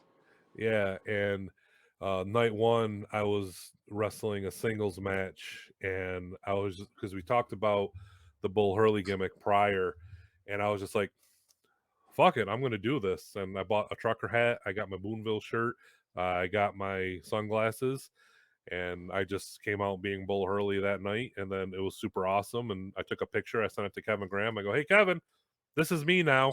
Kevin's like, "Okay."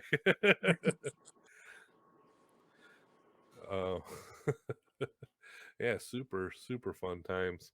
But I guess speaking about the fucking CZW school, um, what's this? Ooh. I know we've been. Never mind. Be saying like super cool, dude. Look at Ryan making friends with Joey in the chat there. Look That at you. reminds me. I think I saw something here from Ryan. Ryan asked a few minutes ago. He asked you, "What was your favorite gimmick match that you competed in?" It's actually my favorite match that I ever had. Okay. So I wrestled. I did a Wednesday, Saturday deal at Rockstar Pro in Dayton, Okay. and I wrestled Bruce Gray on Wednesday, who was teaming with John Murray. Now, John Murray is another large gentleman. So on Saturday, that was the big match. It was me and him. Was he the one in like the button-up shirt, and the long? Yeah. Okay. Yeah. God, I love him so much. I miss him dearly. I love him so much. Um, but I wrestled him on Saturday, and I wanted us to. This is actually going to bleed into another story, but I Okay. wanted us to do double like knockout, can't answer the 10 count, and then I wanted us to do a last man standing match. So the next month we come back, we do the last man standing match at their Blacktop Beatdown show, which is an outside show. It's almost 100 degrees outside. The canvas is black. Oh, was it vinyl? It was vinyl. Oh. And I was like, dude, you know what would be hilarious is if we did a last man standing match, we didn't use any weapons, and we just worked about how fat and hot it was outside. So that's what we did. And I remember the finish, I wanted it to be, we both fucking get up at 9 and we start trading back and forth. And I was like, I want to do the Rocky finish where I go to hit you with the jabs. I do a really slow wind up. I throw everything I have into it. I miss it. I turn around and you punch me. And then we both almost get up at 9, but I fall over and that's it. And you're up at 9. I don't know why in my head that was the greatest accomplishment I ever had. But the fact that I got two heavyset gentlemen to do a last man standing match with no weapons and it worked. Did the Was my audience like it? Yeah. That was that might be my crowning achievement. Okay. All right. So this kind of also kind of like, I mean, eventually it'll segue because it reminds me of another thing we can talk about. Because you're talking about the Beyond Show at the CZW school. So first off, like we shared a love with like gaijins and hosses and Midwestern stuff, but we also have a common love of like the old fucking indies. from back in the day. Like, you're probably the only guy I know who I was ever just like, yeah, did you ever just like sit around and just feel like, I need to watch some episodes of XPW TV? And Mhm. you're just like, oh, yeah, absolutely. Yeah. Was Man, it Wrestling Society X awesome? Yeah. I'm sometimes now I throw that in and I'm like, man, I would have loved this shit. Exploding piranha tanks and I love that. Yeah, I remember being like a fucking teenager when the internet was first a thing, and like I knew about Japanese wrestling, but I didn't know about Japanese deathmatch wrestling. So like ECW led us to FMW, and just like every day it was just being like, my cousin would be like, "Do you know they have matches in Japan where they throw each other into piranha pits?" And I was like, "What? Yeah, No." you're like, shut up. Yeah, I was like, that sounds fake. I remember Wrestling the Society X first. was awesome. I remember watching WSX as it aired and being so confused. I used to watch that when it was on TV. So did I. The first like 3 episodes before I got canceled. Yep, that shit was on after Stripperella on Spike TV. And then after that was the adult cut of Ren and Stimpy. Oh, those episodes are bad. Yeah. Yeah, so I remember like I liked WSX because it had a lot of the indie guys I liked, you know, like Ruckus was on there and like Jimmy Jacobs and you know, whoever. What's that? M Dog was on there. Yes, too. M Dog was on there. Yep. M Dog, Tyler Black was on there. So a whole bunch of people are on there but like, so like going back, you know, we both had an appreciation for the old CZW, which to this day I work out from home mostly now because I don't have time to go to the actual gym, so I just lift weights at home. And I would go to is putting on IWTV and putting on some CZW or Jersey All Pro from the early 2000s and shit. So it was a really big. I recently acquired every episode of WSX. Was that like all 10 episodes, 10 or 12? Did you? Was it that box set? I got that chilling in the cabinet still. Oh shit! Well, next time we hang out, sometime we hang out, we got to watch that shit because I don't think I've ever seen the whole season. Oh yeah, but isn't it? Next time we hang out, we're definitely gonna watch. Isn't it crazy that show was only like a half hour long and they still had like wrestling matches and a live band play like all in 30 you still minutes? had 3 matches and a live performance. Yeah, like holy shit, that's a lot to fit into. I mean, the matches were fast and shit. Yeah. Let's see here. Boom, boom, boom, boom, boom. Tell Dick to respond to my text message. You tell him. Dave McCormick, if there is a time, I would like to hear Dick talk about the Piper angle. Despite the backstage drama, must have been a thrill to work with Roddy. There was backstage drama? Well, I know on that 2CW podcast, I think they mentioned that Piper was kind of a pain in the ass with his hotel and the interview. I don't know if that's what he's talking about. Oh. I loved him. Yeah, I was gonna say. So, all right. Before we get into CZW, let's hear about Piper. So I did the Piper's Pit. I was not used to going on at 11 o'clock. So I probably didn't do as well as I wish I did. And at the time I was very nervous. So it felt weird. But I remember going into the locker room afterwards and going, Mr. Piper, how was everything? Is everything all right? And him just being like, yeah, you got to do this and this and this, and just giving me all this advice, this free advice from this legend. And I remember he was kind of showing me how he wanted, how I should have talked. Not obviously not like the character, this is how Dick Justice no, this is how you want to do it. And I remember he got so stern and serious while he was doing it. I actually got nervous and I was afraid.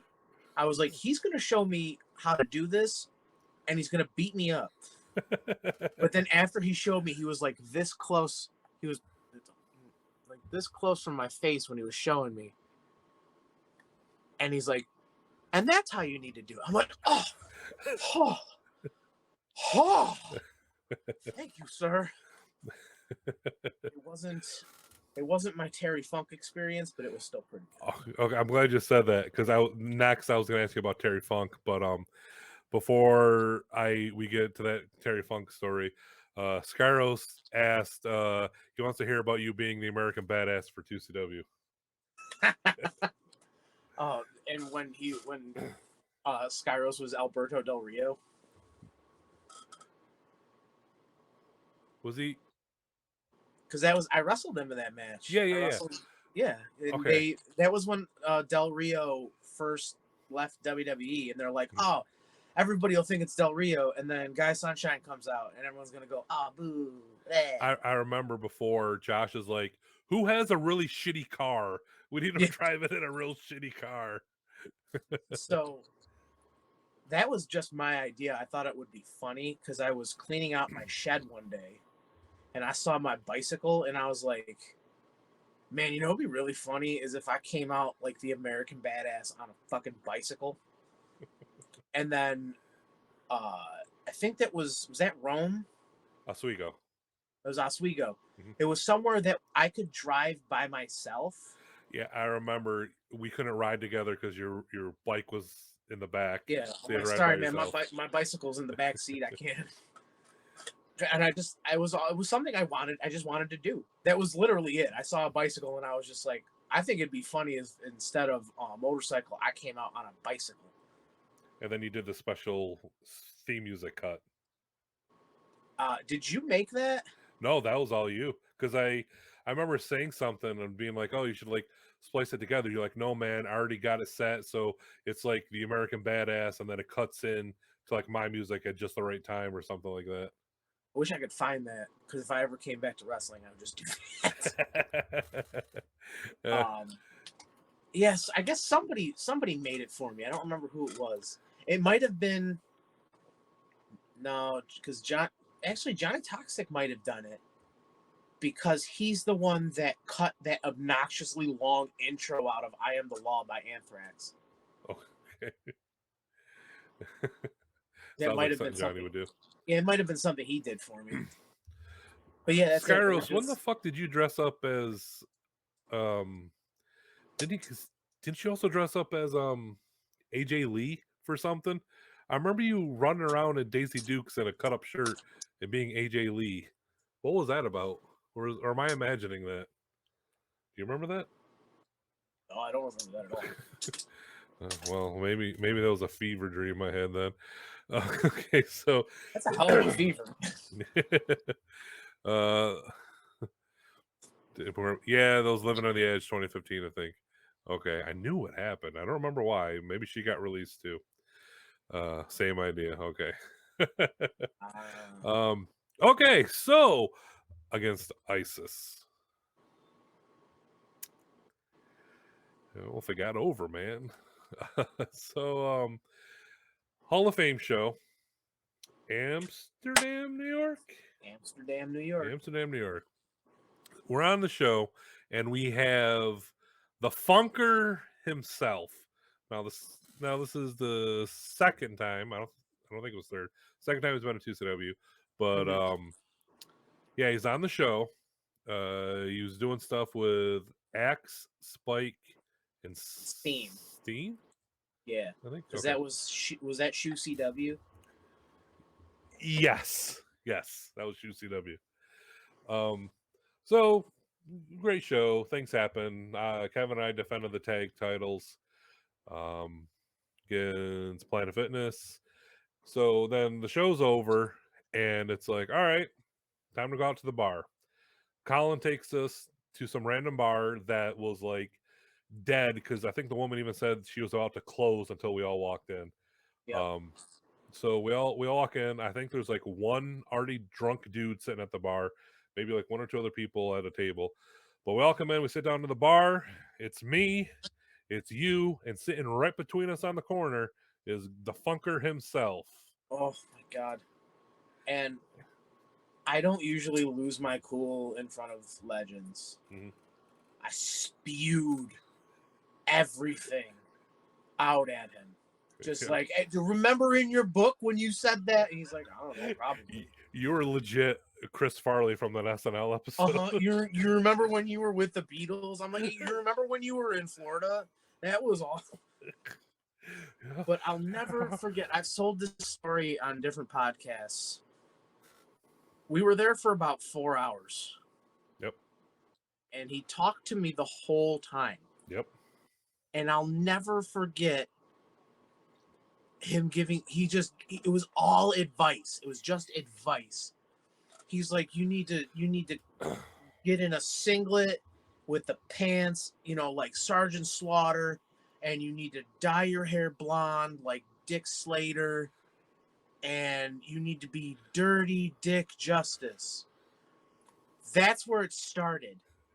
And then every time he mentioned what I was changing my name to, he gave me the idea. He's like, every time you come out, you say, I'm Big Dirty Dick Justice. And I'm big.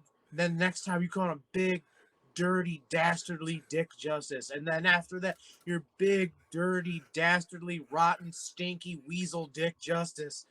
And I'm just looking at him like, and then what do I do? He's like, and you're just a grimy heel. And Kevin's like, he's a baby face. And then Terry Funk's like, he's a grimy heel. And he's like, all you people want to do is be me. You wish you could. And I'm like, and I'm just sitting there like, wow, this is everything I ever wanted and more. So I remember right before we left, he looked over at you and Kevin. He goes, am I wasting my fucking time with this kid, or does he get it? And you both go, no, he's got it. And he goes, okay, good. What do you wrestle as now? I was like, I'm Super Cop Dick Justice. And he goes, you need to be Big Dirty. He said that's a horrible name. Yeah, he did say it was a horrible name. We close out the bar. It's fucking 3:00 in the morning. We're getting ready to take the 4-hour drive home. He's sitting in the car with Kevin. Kevin's taking him back to the hotel. And it's quiet. And he looks up and he goes, you know something? Super Cop Dick Justice ain't that bad of a name. I don't know if fucking ending to a story. I don't know if I ever mentioned this, but there's an asterisk on this story that next day, I tried to dye my hair blonde like Terry Funk told me to. I wanted to see how it would look, so I did like a little patch, and I went, oh, I don't like it, and so I cut it, but I still had it dyed to the root. So I had this little bit of blonde right here. That is awesome. Now, do you remember when we're talking and we're just like, oh, well, we're trying to be like this, we're trying to be this, we want to be guys like, we want to be like Vader. I'll never forget this. I'll never forget that because it shattered our universe. Yeah. So like I said, Terry Funk is right in the middle of us, and we're like telling them like what we're trying to do, what we like, the stuff we like, and we're telling like the guys we look up to, and we both like mentioned Vader. And then Terry looks at Dick, looks at me, and then what does he say? He's taking a sip of his beer. He puts it down. He looks at us both, and he goes, let me tell you something. You don't want to be like that Vader because Vader was a bitch. Oh, and we go, what? Yeah, he was a big old crying bitch. Oh my god. So here's the follow-up. I don't know if I ever told you this, but like I don't know how long after it was, maybe like a year or so later, I was on a show in Pennsylvania, of course. What was it? I forgot what it was. It was one of the bigger ones that I finally got in, and then I wrestled, and like it closed down like a month later. But I was on the show. I think I was wrestling Cage, and Bruce's impression of Terry Funk rules. Thank you. There was a time when Voxer was a thing, and I used to just vox everybody and just talk to them like Terry Funk. I remember that. Yeah. I like that you picked Terry Funk and I picked Michael McDonald. Yeah. So I'm on the show in Pennsylvania, and I'm in the locker room, and Booker T's on the show, and for some reason he's sitting like right near me, like because like it was like an actual locker room, so like it was one of those locker rooms that had, like the cubbies up top, and then like benches wrapped around like the wall that you sit on. So he was like sitting on the bench, like arms like the way, and we're just talking about stuff, and he's just like, oh, the wife's mad because I took the show, and I'm gonna get home, she's just gonna be ragging on me all day, but all I want to do is go play golf or sit down on the couch and relax and shit.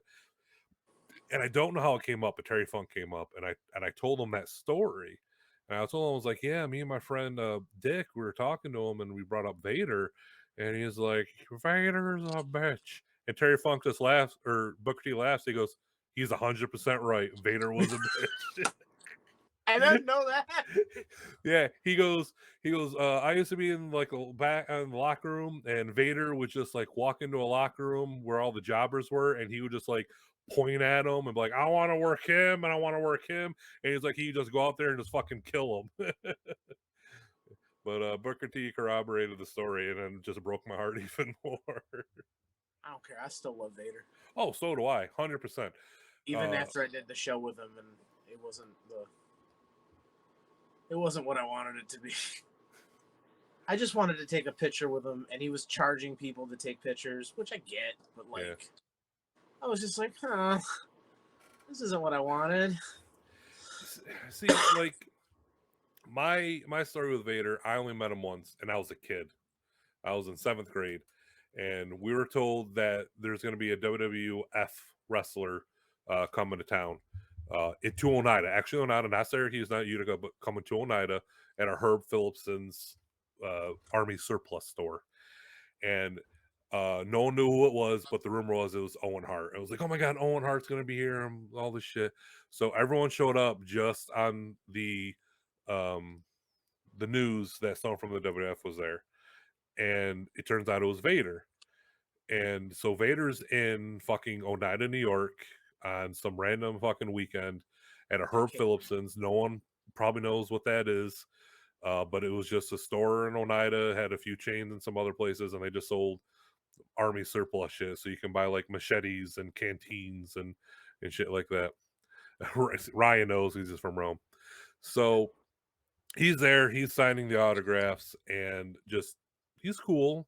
And I walk up, I bumped into one of my friends from school, so we're in line together. He wanted to get his Jax WWF wrestling figure where he had like the big old belly and the bone crunching action and shit. And I think I still have one of so he those hands it to Vader, and then as he hands it to Vader, the leg falls off. And then Vader like looks at the leg and looks up at my friend, and I was like, yeah, that's what he does to his action figure of you, because that's what he thinks of you. And my friend got like super scared, but Vader just like let out a laugh, put the leg back on, signed it, and gave it back to him. So like my one and only experience with Vader is nothing but positive. Like he was in good spirits, he was in good mood, he was being cool with the kids and stuff, and so that's just what I think of when I think of Vader. He was at the show he was at with us for UPW. He was grumpy up until after his match with Nick Ando, and then he was delightful. He was so happy. Once he realized he didn't have to work some shithead who didn't know what they were doing. Yeah, Nick bumped his ass off for him, made him look good as fuck. Well, yeah, because that's what I always heard. Like towards the end, he only wanted to work smaller guys who could bump for him. He didn't want to do like anything else. Yeah, there's no way I was going to be able to work Vader because I don't Right. All right. So back to CZW. So our CZW story starts, like I said, we're fans of it and all that. Like I was a huge CZW fan. I still am up to a certain point because that's my nostalgia. But I remember we used to have like a lot of car rides. We'd be talking like what our goals were, and it was always like, "Oh, Brute, you'd be really good for CZW," and Dick would be like, "I'd be really good for Chikara." Uh, but it turns out, uh, it was well, it wasn't the opposite. I never went to Chikara, so I was really trying to get into CZW. The man in charge was giving me the runaround. You know, he told me Why would I book you? You're just a generic big guy with tattoos. You're bald, you're bearded. I can get 20 of you 5 minutes from where I run. Why would I pay you to come in? Like, you need to do more. So I started doing the Bull Hurley gimmick, and I was around a WXW show. Remember they used to have that huge fucking projector TV in the locker room so you could watch like the whole show? Yeah, which is super cool. But I was on there. DJ Hyde was watching it. Well, I said his name anyway. So DJ Hyde was watching it, and uh, Alexander James is there, and he's just like, "Yo, man, you should use Brute. Like, look at he's great. You should bring him in." And DJ's response was, "Yeah, but he's all gimmick." And I was just like, "You fucking told me to get a gimmick, and now I'm all gimmick." I was like, "What? What do you want from me?" So I decided to play along. I reached out to Drew Gulak, and I was asking about the Dojo Wars. I was like, what do I got to do that? And he just told me, he's like, um, I guess for context, Drew and I, we go back to before I was wrestling. He just started wrestling. We used to talk on AOL Instant Messenger, giving away my age. And I we were used it. talking. What's that? I used it. Well, for what? A minute? Like 10 minutes. Oh, man, I thought that was gone by the wayside. Like, No, hold I on, would no, use that and AIM at the same time. no MSN, No, MSN not Messenger. MSN. No, What was your AOL name? I had a few of them. My last one was Big Pun X3 when I got into the wrestling stuff, but when I was in high school and shit, um, my main ones were New SXE Abortion and Pyro Trocker 121. Okay. Yeah. Mine was the Pounce 309 because I was a Monty Brown mark and I don't know where the numbers came from. It might have been my weight. So hardcore. I know I was. uh Monty Brown. You always come like your childhood is filled with like the weirdest fucking wrestlers. Like the story is like, oh, what was the first match you ever saw? It was like Disco Inferno versus Booker Stevie T Ray. at Thunder or something. It was close. You're close. It was Booker. It was Stevie Ray and Disco Inferno on the Nitro that came to Rochester, and I couldn't go to it because I had gotten a bad grade on something in school, and I crossed it off, and I put A plus, good job. And my mom's like, teachers don't write like that. So she made me erase it, and she's like, you can't go. And I was devastated. Balls. Let's see. But they here. taped it and gave it to me a week later. Oh, well, at least there's that. Yeah, I remember the first match I remember watching. So again, showing my age was Andre the Giant versus Macho Man Randy Savage. That was the first match I remember seeing. Not live, it was on TV. Let's see. I also used names. I just went out officially to Carrie was Psycho Sporks. That's an awesome name with a Z. And Skyros was Cool Mike 123. Wow. I had a friend in high school. His name was Garrett, and I'll never forget his AOL name because the story was it took him forever to get it because everyone was taken, so he kept on adding to it. So his nickname was G Man. That was taken. So you put G Man Dude. So that was taken. So you put G Man Dude Person, and that was taken.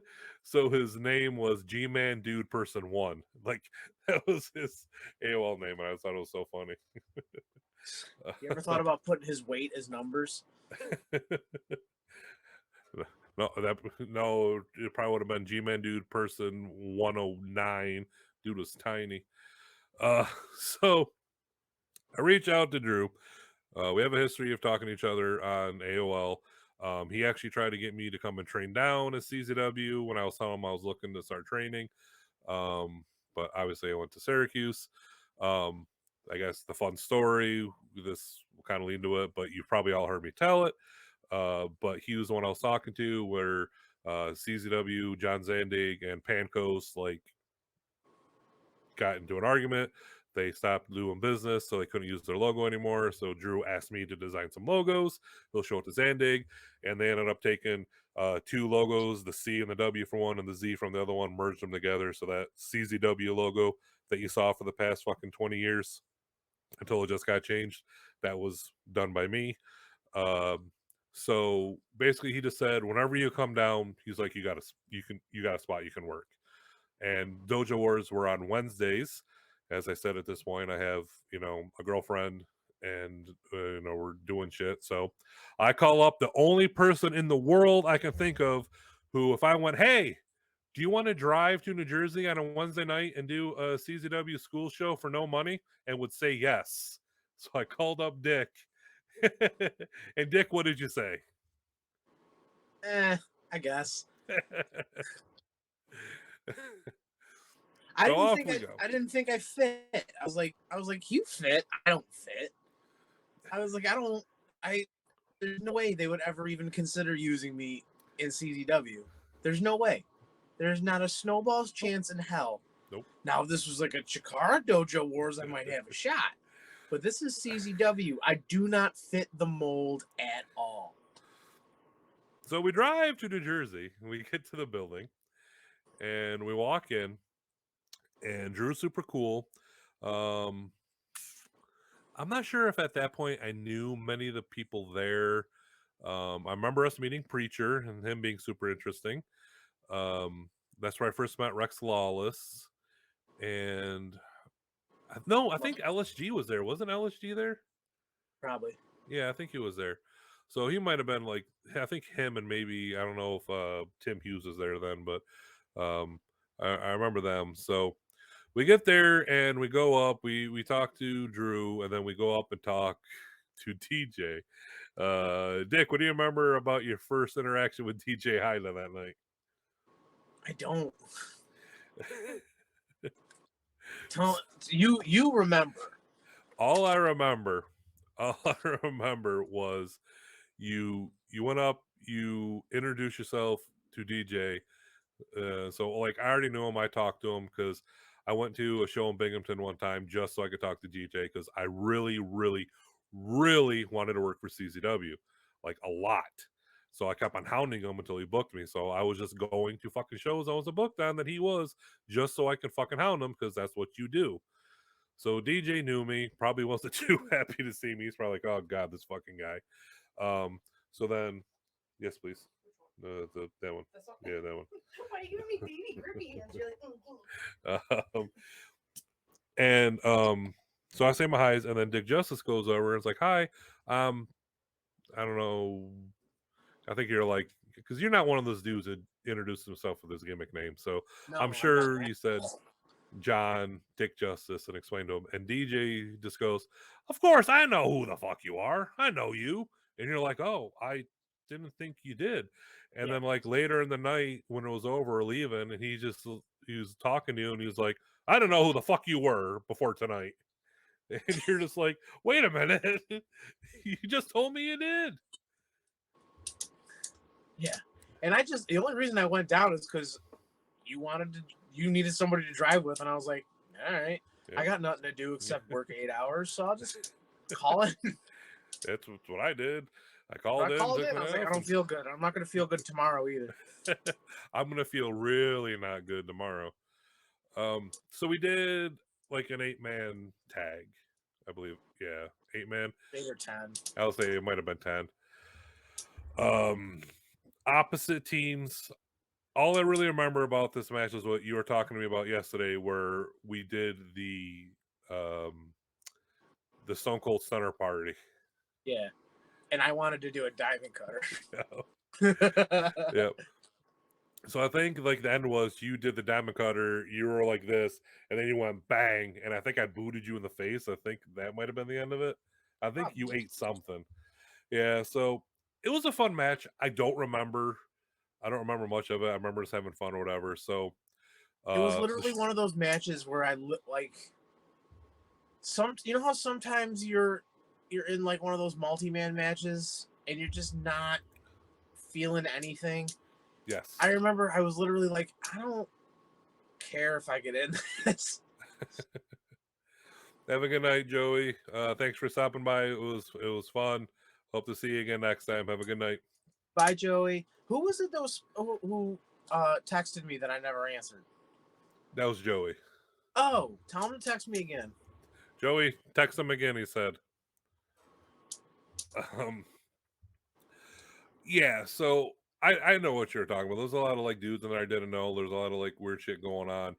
It was definitely just one of those, matches to do because they were posting them, but I don't know if this match ever got posted. Do you remember ever watching it?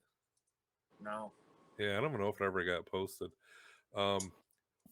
So we did the match. I talked to Drew after, and we were like reminiscing about the AOL stuff, and that's when I mentioned the logo, and it's like, oh my god, that was you. He's like, I didn't know, and then he's like, DJ, like he made the logo. You got to book him because he made the logo, and DJ's like, eh. So, now this led to you actually getting booked for CZW. Now, do you remember, did that come this night? Did you talk to DJ that night, or did it Oh, it was come not later? that night. It was about a month later, because Team Tremendous was already doing stuff there, Mhm. and they wanted they needed like a manager type dude, Uh-huh. and either that or they needed a third because the Beaver Boys had Rex Lawless. So they Okay. needed a third, and that led to those real fun vignettes where they kidnapped me and fed me vegetables. uh, But like, literally had no. It's not that I didn't want to work there, but it's just like I'm not. It's not even in my realm of possibilities. And then I was there for like a year. yeah, I remember like seeing you on like the CZW roster page, and it was just like is one of those moments where you got a boy there and you're so proud of him, but you're also so insanely jealous. Because all I could think about was like those car rides. I was supposed to be the CZW guy. He is supposed to go to Chikara. So I'm like, fuck it, I'm gonna go to Chikara. No, I'm not. Um, so you were doing that, and I wouldn't have wished that on D anybody. just still giving me the runaround. It's not happening. And then one day, I don't know if it was me begging you or if you asked me, but I tagged along with you to one show, and it was in February.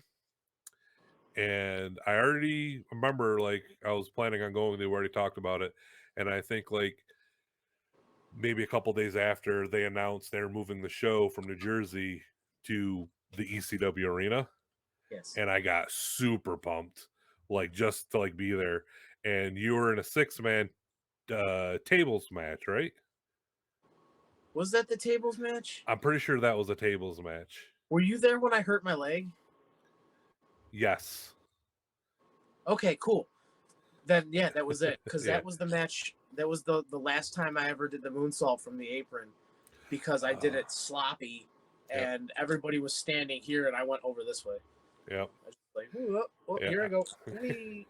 Yeah, I'm pretty sure where I was standing, watching. I think I was on that side watching. I remember that. But uh, before we even get there, we hit a fucking snowstorm. Remember that? We hit one on the way to CZW. Yep. Because it was like what, maybe like a 6.5 hour drive or something for us. So when we 6 left hours. early and shit, but like it got bad once we got into like Philly, and like I was texting people for you, like, oh, we're gonna be there. And we got there like just as the end of the WSU show was going on.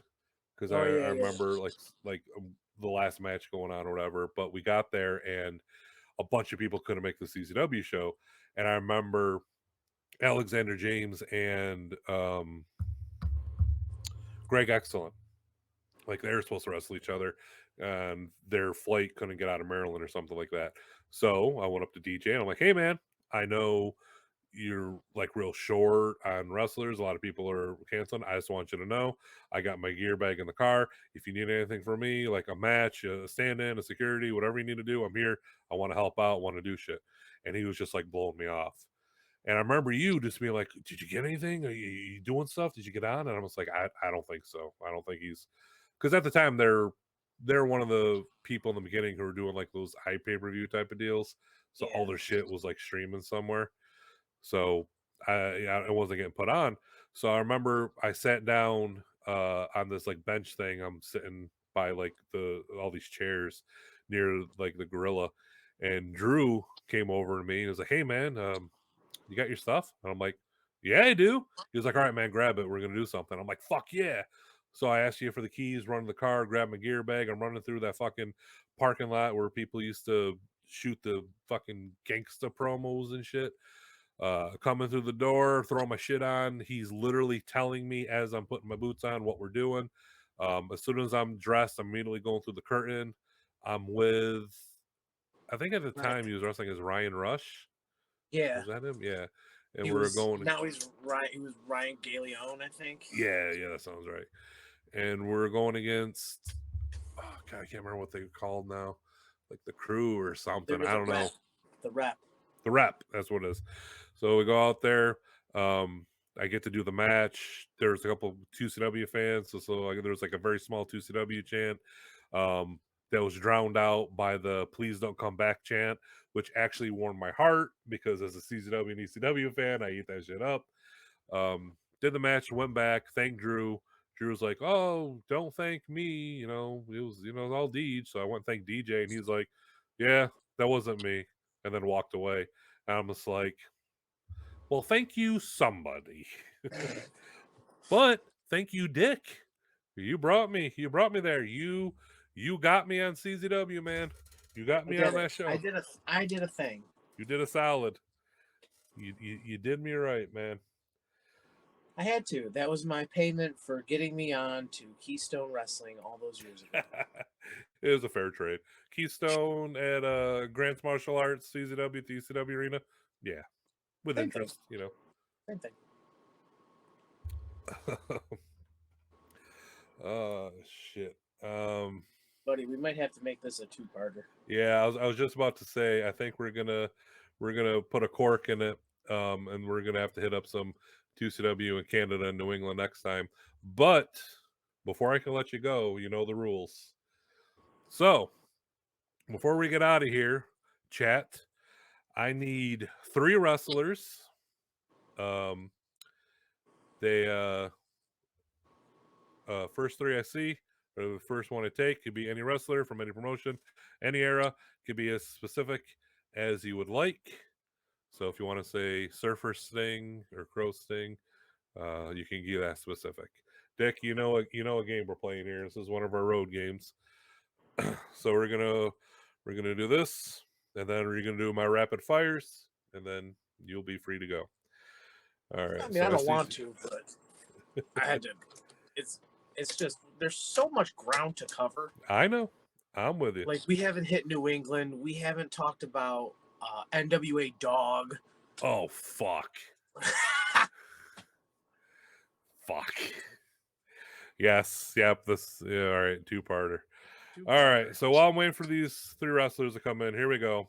So what I'm gonna do is I'm gonna ask you a question.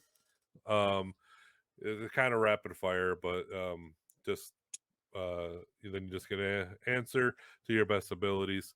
So first question is, on the road, what is your go-to food item to eat?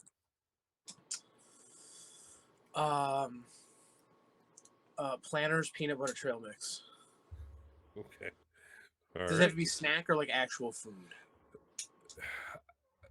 I mean, if that's your go-to, it's usually like if the show's over on the road, you have to stop somewhere.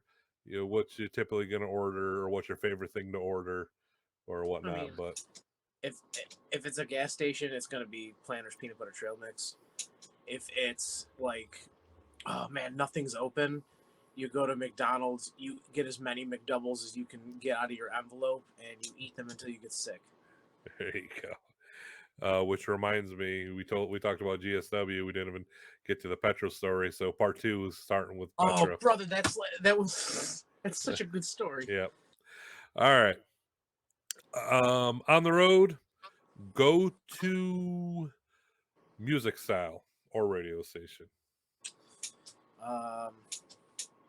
Right now, I listen to a lot of death metal.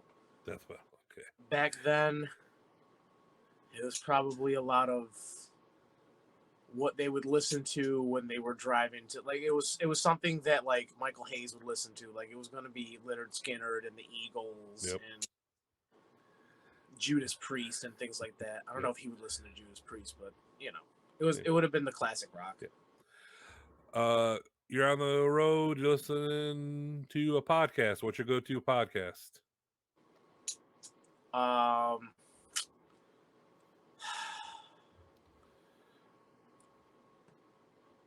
Back then, didn't really listen to podcasts. I did stand-up comedy.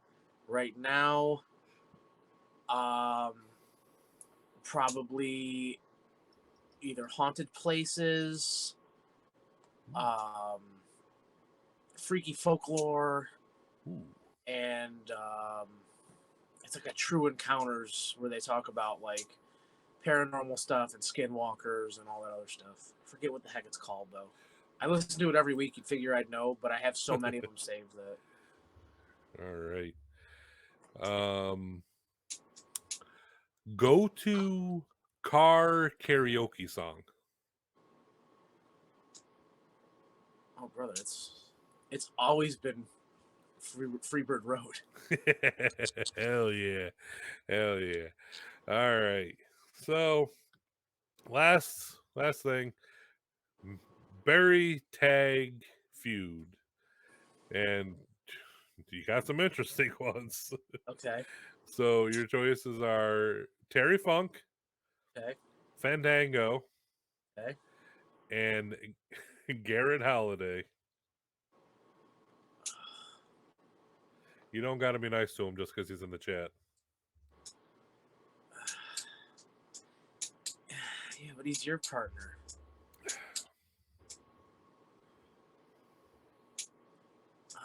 Well, this is tough. Unfortunately, I'm gonna have to bury Garrett Holiday. Sorry, Garrett man. already said, "Bury me, baby." I didn't want to, but like, I mean, I guess I could bury Fandango. I actually always wanted to wrestle him. I thought that would be fun. So I guess I would feud with him. And that means we're tagging with Terry. Sounds about right. For me, I'm gonna say, in my world, well, I mean, it would be me. Garrett So Holiday. burying Garrett. Mm-hmm. No, burying Fandango, taking the immortal title, tagging with Garrett, feuding with Funk. In an alternate reality, if you buried Fandango and tagged with Funk and feuded with Garrett, then you and Funk could be feuding with Garrett and me. Let's do that. Let's do that one. We'll do that one? Okay. Fandango's not listening, so. Who do you ever beat? Welcome. All right. Well, besides getting over on an entire New York City subway, nobody. And like a bunch of like national sporting events and shit. I'd probably just like to wrestle him. I don't want to feud with him, but I'd like a one-off. One-off? Oh, I could bury him that way. You could. You absolutely could. All right, so we're burying Fandango. We're tagging with Terry, and then we're feuding with you and Garrett. There it is. That's the best one so far. All right, so everybody, thanks for hanging out with chat tonight. I mean, if it wasn't for fucking Spectrum, this would have been a near perfect broadcast. So thank you everybody for sticking with me and hanging out with us for the past 4 hours? It really been 4 hours? 9, 10, 11. All right. Oh man, I gotta go to work Monday, man. I gotta go to bed. It was only like 3 hours, so it's okay. It was 3. I gotta go to work Monday. But thank you guys so much. And thank you, Dick. I'm so happy you got on here. We got to do this. I know when we hang out, we pretty much do this anyways. But it was fun to do it like this with everybody else. And you're probably going to be the hardest act to follow.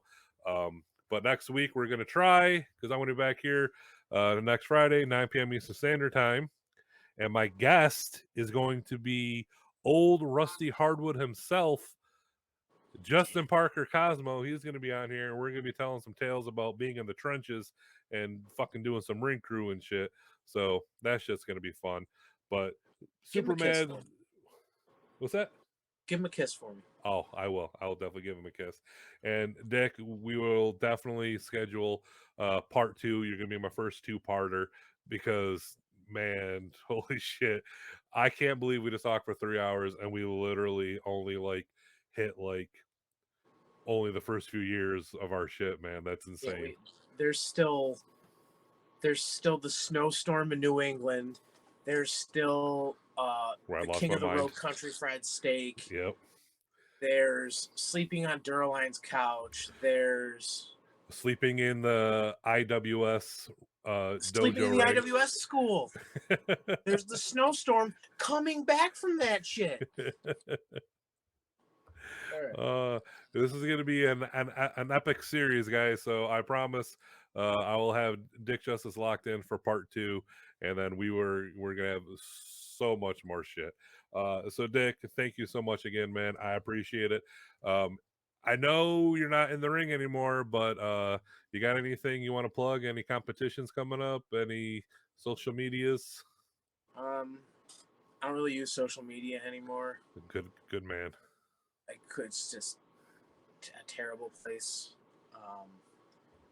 If you say something to me every once in a while, I'll use Instagram. If you say something to me, I might see it at some point. Don't take it personal if I don't message you back or send something back. It's not that I hate you. It's not that I don't feel like talking to you. It's that I did not see it. I have all notifications for social media muted on my phone. I very rarely see any of it. I have conversations that I've never even seen. I looked at Facebook Messenger once. I have like 47 missed conversations. It's just, I don't use it. It was bad for me in my brain. So,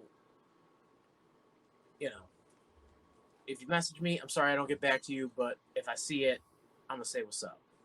There you go. I got a competition next weekend, Static Monsters. I'm not going to do so well because I've still been cutting weight. It's very hard to get stronger when you're cutting weight. I'm trying to get to my goal of 250. Then I can maybe start thinking about that one last run, baby, but probably not because I gotta take care of a house. We'll cross that bridge when we get to it, Daddy. Yeah, Who knows what the future brings? But I appreciate anybody that came and watched and listened and said hello. I love you. I miss you dearly. I still remember you, 2CW folk. You'll always be in my heart because I got the "Who the fuck are you" chance for about a minute, and then you went, "Come on, you're part of the family now." It sure went just like that. It was beautiful. All right, everybody. Thank you so much again, Dick. Thank you. I love you, Daddy. You're the Dr. Mike Gordy. And in this business, they say all the time, you make a lot of acquaintances, not a lot of friends, but you're one of the friends I made along the way, and I appreciate you. Being my friend and still being here. I appreciate you, man. You're the Gordy to my Hayes without all the racism. I love it. All right, man. You have a great night. Thank you again, and I'll be seeing you real soon. I will be seeing you soon as well. Good night, everybody. Mwah. Bye, everybody. I'll see you next Friday with Cosmo. Just until then, remember, you're the champs. Bye. Bye.